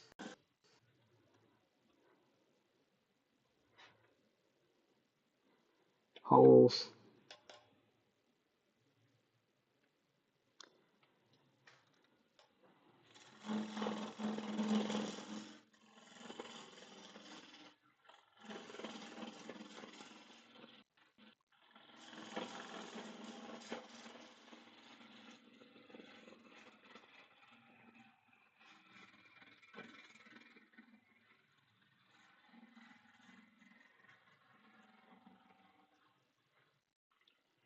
Trying to get through all this junky stuff that's going to knock the edge off. It's knocking the edge off as we go.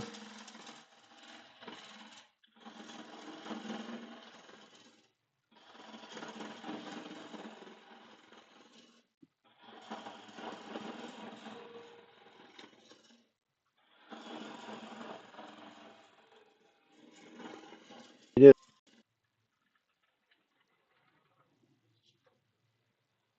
getting closer.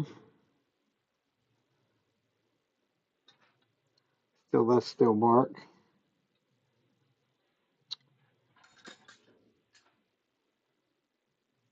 I'm going to get rid of the tailstock. This is on a worm screw, so I will get rid of the tailstock here before too long. Take some more of that.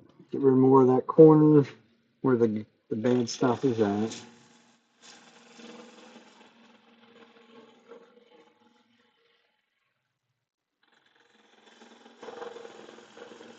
So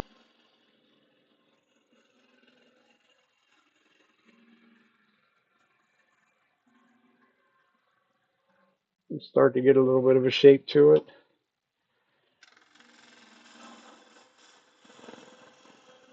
And then we'll probably end up redoing it.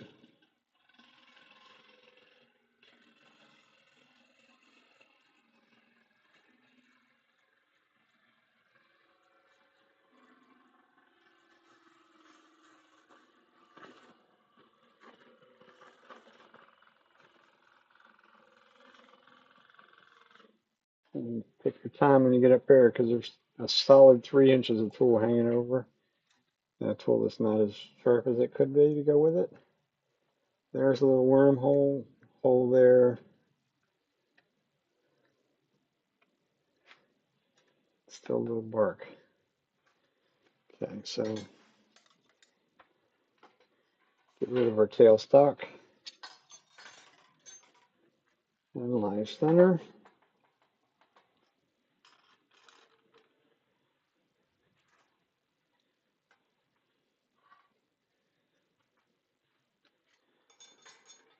That bowl gouge is definitely dull. It actually looks like it's sharp. We'll see.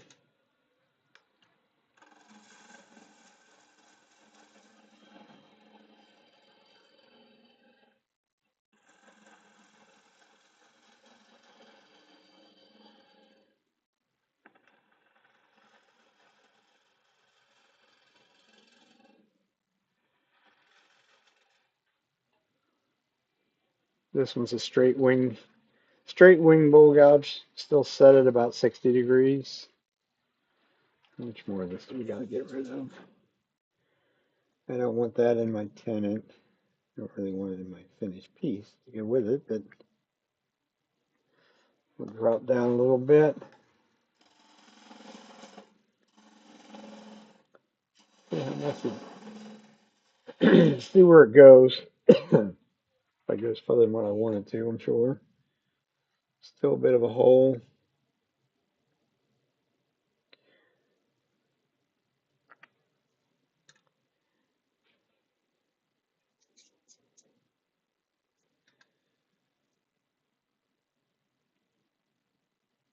Still bark. Okay.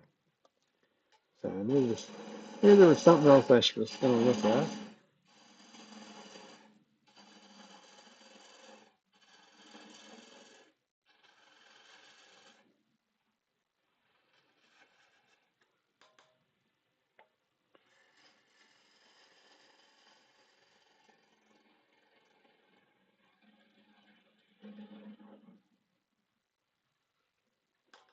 This one we may just up and turn it to a final thickness right from the start and let it warp,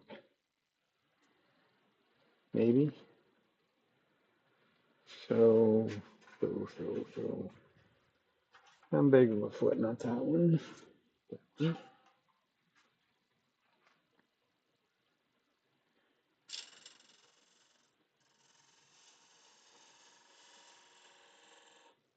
So if that's going to be our finished foot, means we should be able to get rid of a bunch of this corner. This is where that little vermin hole's at.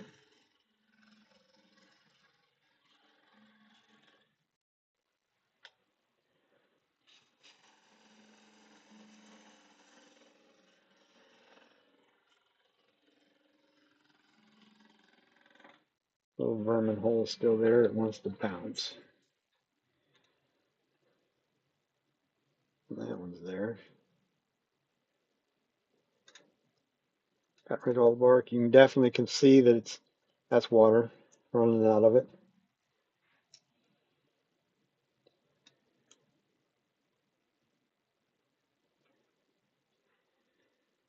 Evidence of the little vermins.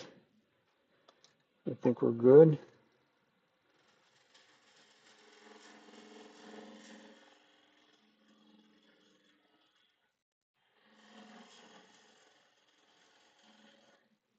We make our tenant slash foot.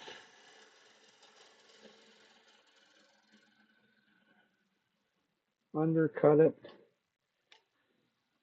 Keep saying I'd like to try the three legged feet.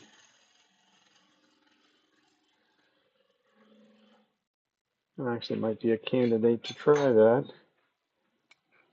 If I made the tenant a little deeper than what it was.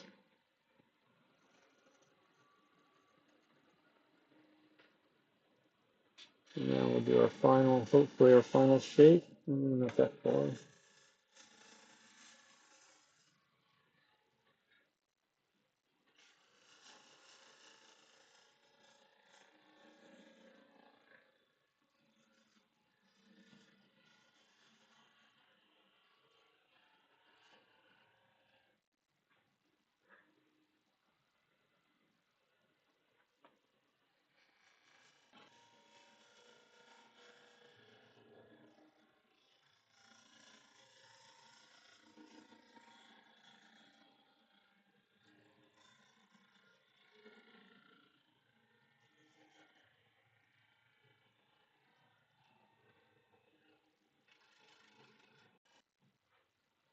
Okay.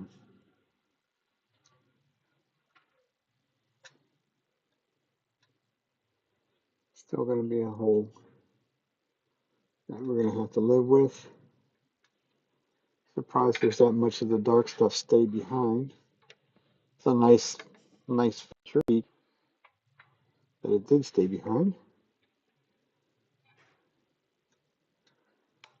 I think we'll just run this off the top. At least close to it.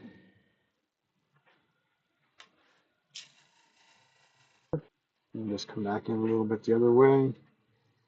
That way it doesn't blow anything all out at the top. You generally can get away with making a nice little cut up there. But if you're taking a big hunking cut, you could chip some things away that we don't want to chip away.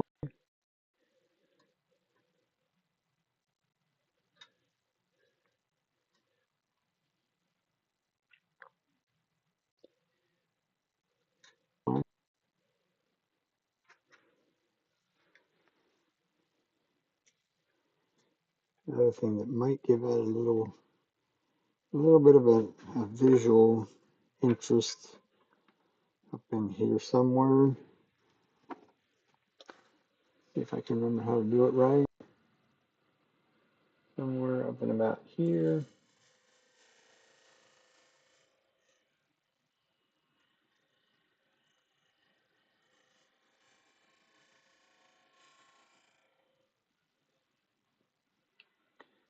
Just a little bit of a bead.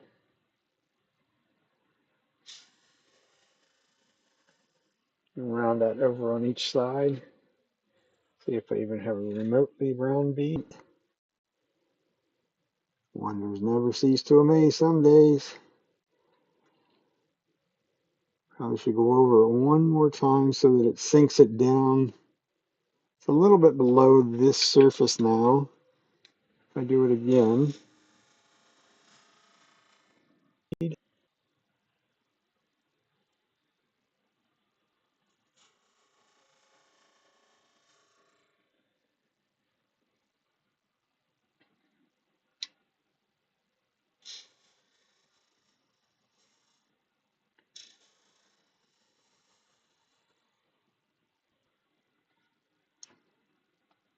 The last thing we're going to do is go in here and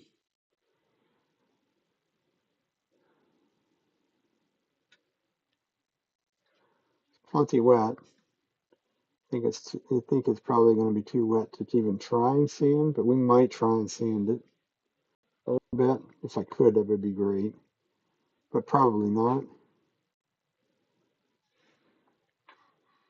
And it needs a little bit of work on it. Sort of heading the wrong direction a little bit.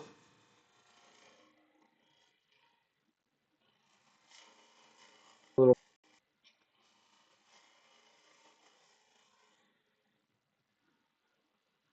And I also didn't want to flatten there. I might be able to. I don't know whether wet wood usually doesn't scrape, but we're going to try it.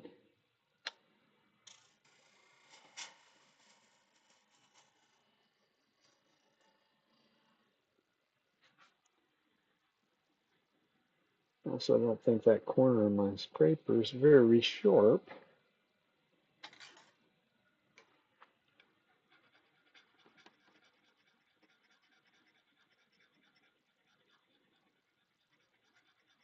Give it a little micro burr. What that will do for you if you do it with a hone.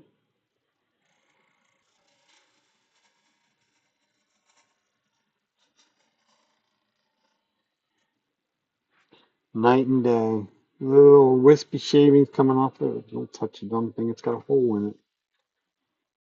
Still has a hole in it, yes. So that cleaned up that area down there.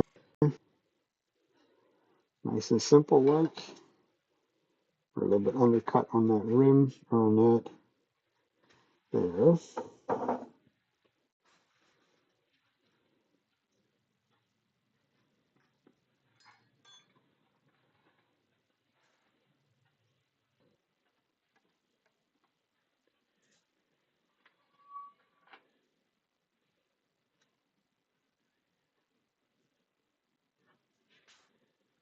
Somehow, I don't think.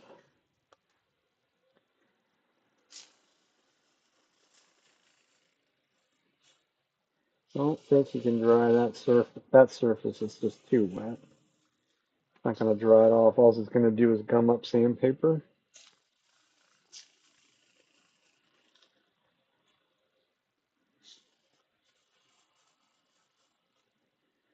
Well, then I'm starting to get dust off of it.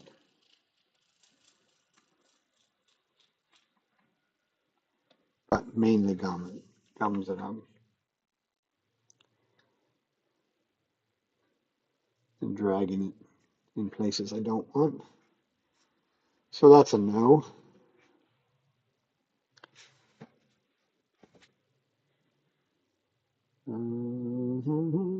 Okay.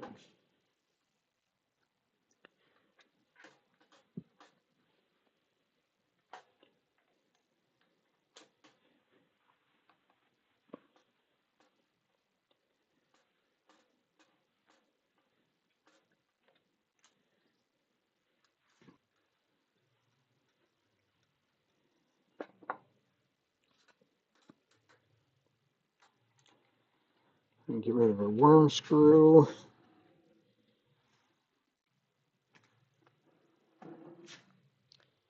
And the real question would be, do I have a little piece of plastic?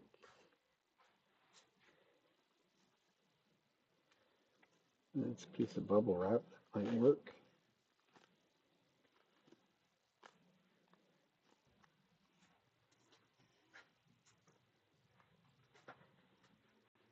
Otherwise, it's going to leave a black. That should work. We're going to find out.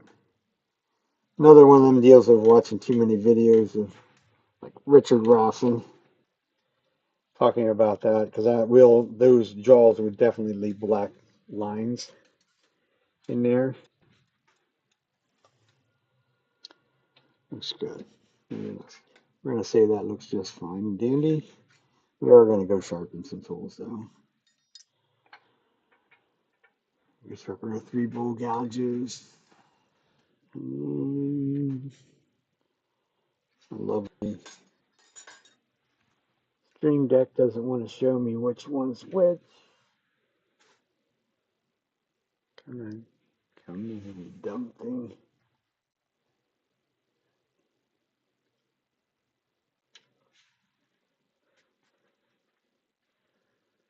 He gave me half of it. Give me the other half. Some days I just hate this modern technology stuff.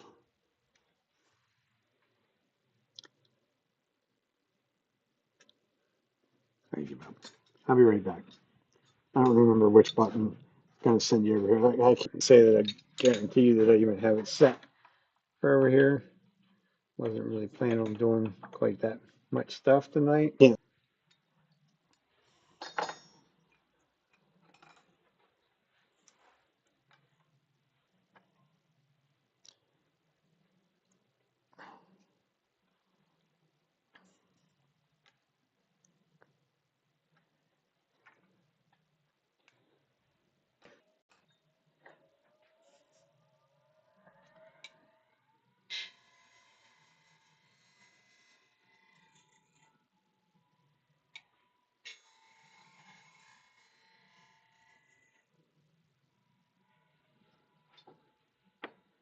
Any of you good people going to level up, Billy? Billy, I know is going.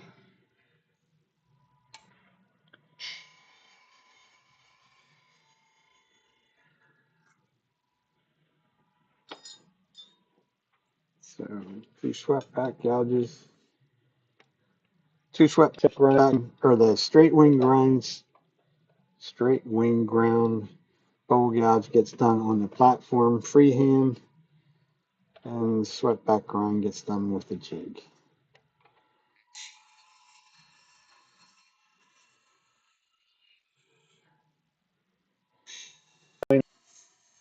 I'll go back to sleep, Billy. I just asked if there's anybody that's still here that are they going to level up or not. And I said I knew you were, but because you're part of the group.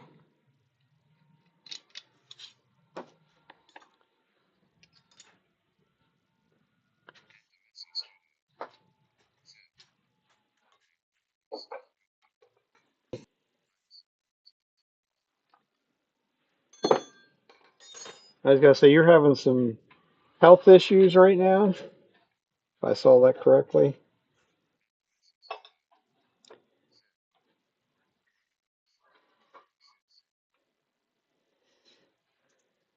Right. So your health issue is, I guess that would be the better question of what is your issue? Let's see, we're going strictly inside. Can I do the right one? That's the right one.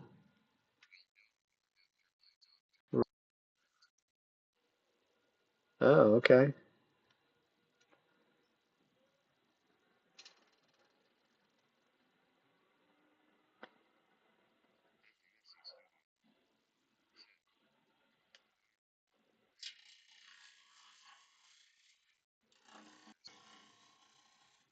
That don't sound good.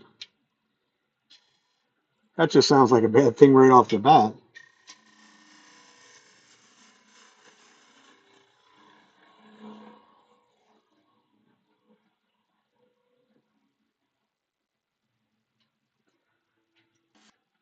So clean face.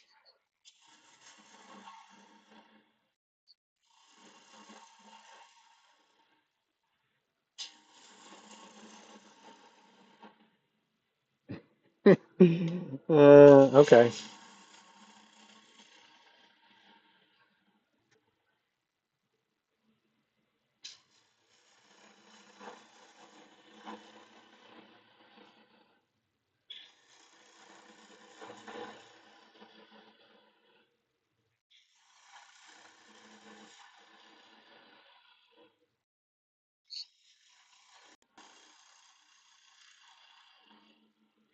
Oh, that's interesting. Not the time for it to be bothering you, but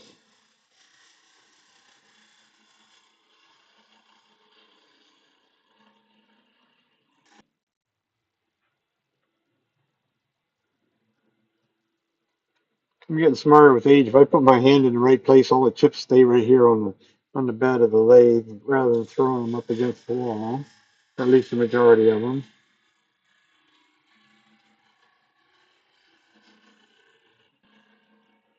But that also means my big hand's in the road of somebody trying to watch exactly what the tool's doing. But I'm the one that has to clean up the mess. So, um,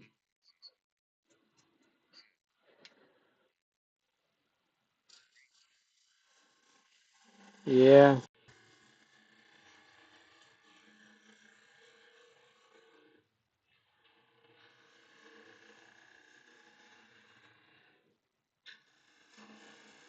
What do they do for it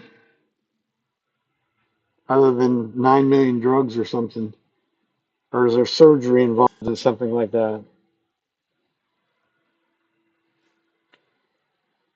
So.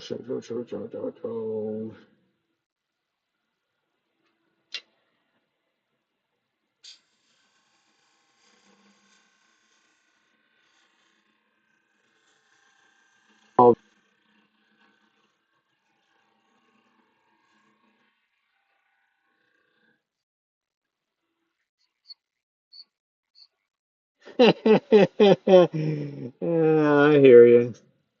I have to clean up somewhat. Anyhow, put it that way. Gotta remember I have a cabinet underneath my lathe and a wall, so the chips are not going. Oh,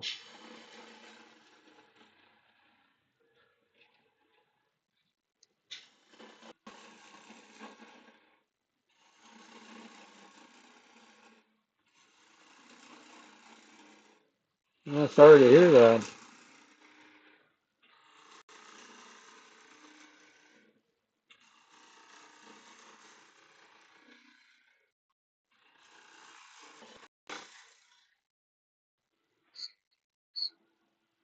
Well, this stuff is really wet, so yeah, at least it's getting down onto the floor, put it that way. I'll probably clean up most of it tonight. Should really stop and think about this a second. How thin we're gonna make this. We are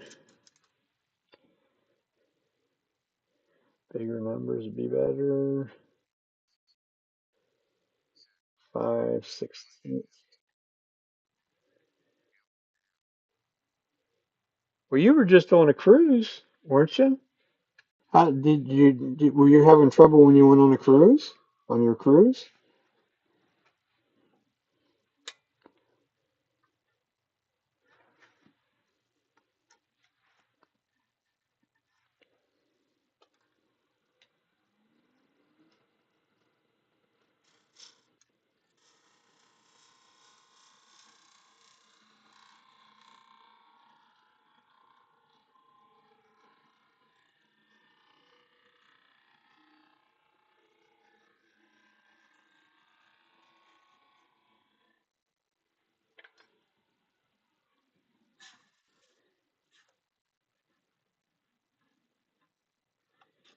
Feels pretty good.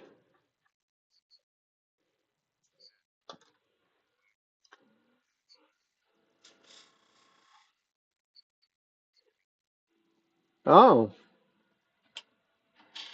huh.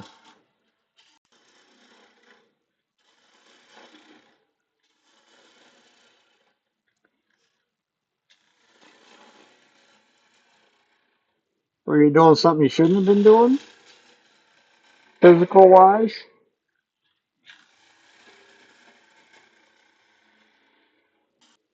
Like trying to lift too many big logs or something?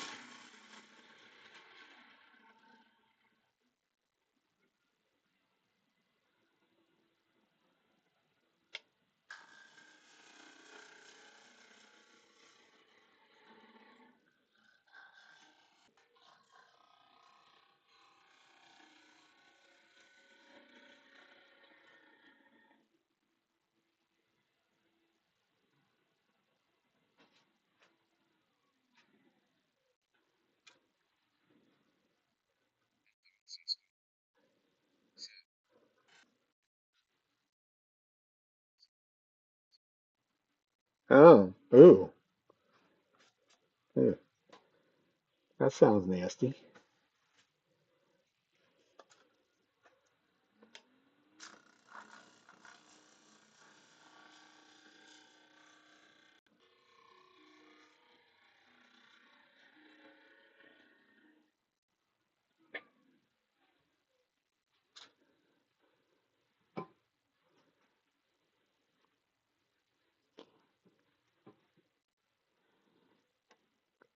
One thing about this stuff when it's wet like that, it's nice big shavings. They're not little itty bitty things.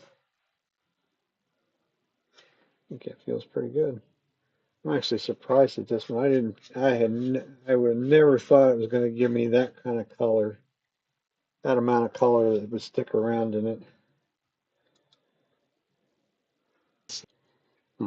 I like them apples.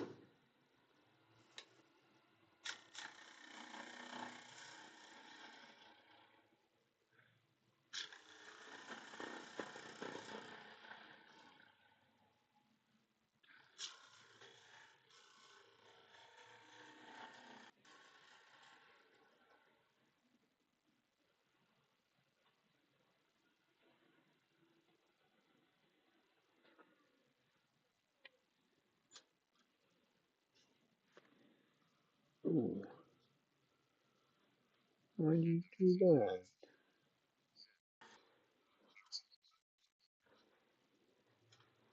On one more cut, for whatever reason, that just picked up big chunks right there.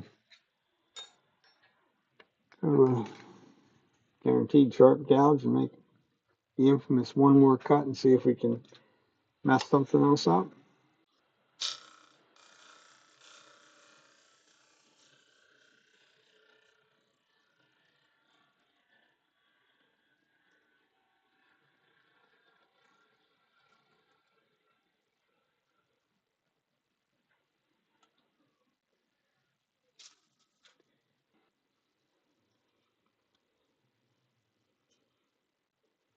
Well, it worked.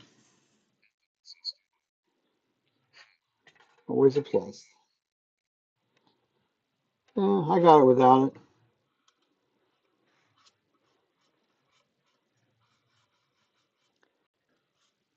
That's one tool I don't use. I don't use that one. I have one, but actually I have two, but I have a really big one. I don't too often use it on the bottom.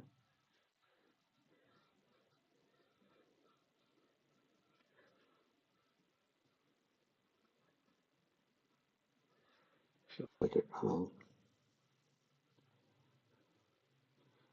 I should leave well enough alone. There's a little bit of a ridge right there.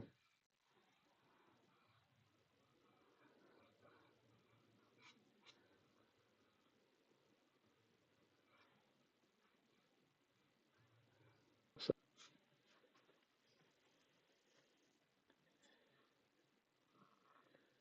I don't want to play too much because it is only a little over a quarter of an inch thick. So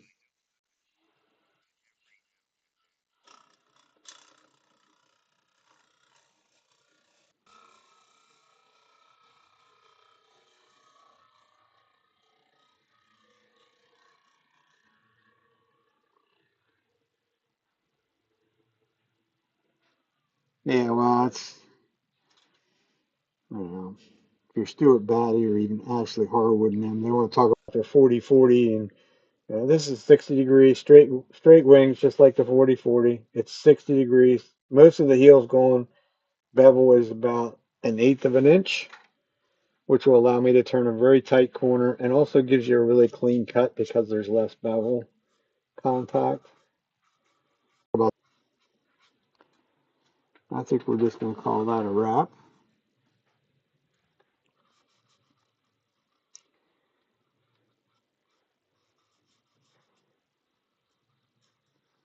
It really would have been nice if it would have. I saw Richard Graffin in one of his other videos took a heat gun and heated it up and that. And I'm like, well, I'm just gonna leave. I'll leave it in a paper bag overnight. Maybe tomorrow sometime if I have a little time, I'll try and sand it and then let it warp. Because I'm sure it's going to because it's wet. But the little piece of plastic, I have no black marks on from the chuck. Isn't it though? I would have never thought that, especially on the inside. It's got a it's kind of interesting over there. I mean, granted it's wet yet, but Mother Nature at its finest never ceases to disappoint. So I think that's going to be it for me tonight. A little bit over tonight, but that's okay. I got another, I don't know, eight or nine of these to do. I have two that are going to be in the. Yeah, it should. It should. It's going to have a hole. There's a bug hole there. That's going to go. That's going the whole way through.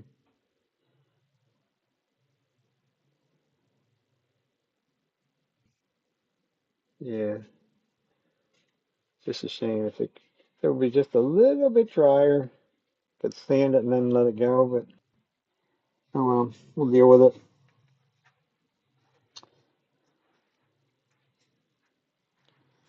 Like I say, otherwise that's going to be it for me.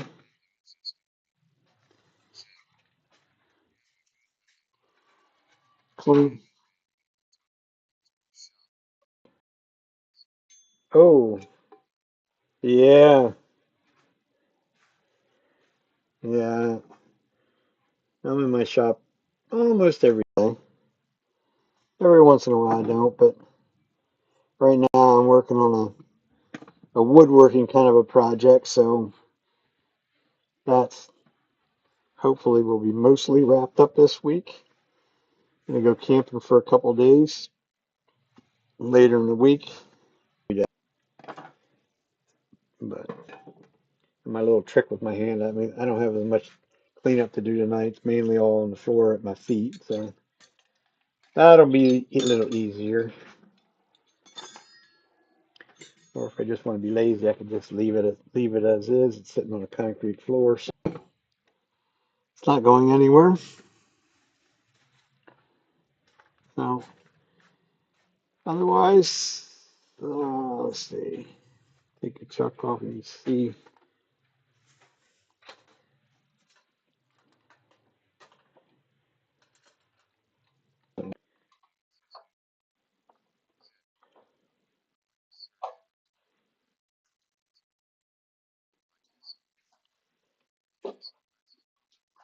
Huh, they're not having a good time.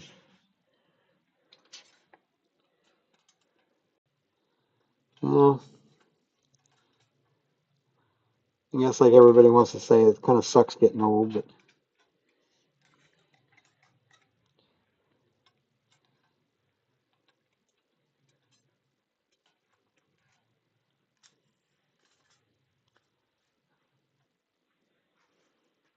all right. There we go. I was going to get the pieces.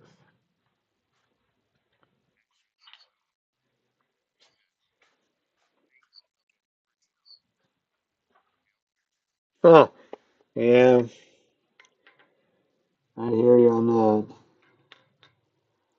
So that should be we get things widened out enough. Yeah. So that's our projects from tonight. This gets a big hunkin' ice cream scoop paddle. I would call it a paddle. These two are for I have all the pieces here even.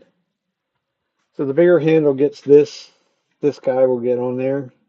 Be on that. On the bigger handle. The two smaller handles will go to this thing. It's a garlic press. Or they are threaded. They're threaded as well. This one has one of them stupid threaded inserts in it, which I shouldn't have used. I should have just threaded it. Threaded the wood for that. It would have probably been easier and better, but it is what it is. So other than that, we will see all of you next Sunday night. Till then, everybody have a wonderful week and stay safe on what you're doing. I know, Bill, you're not working in the shop, so stay safe in your easy chair and don't drive your wife totally nuts. Till then, we'll see you another day.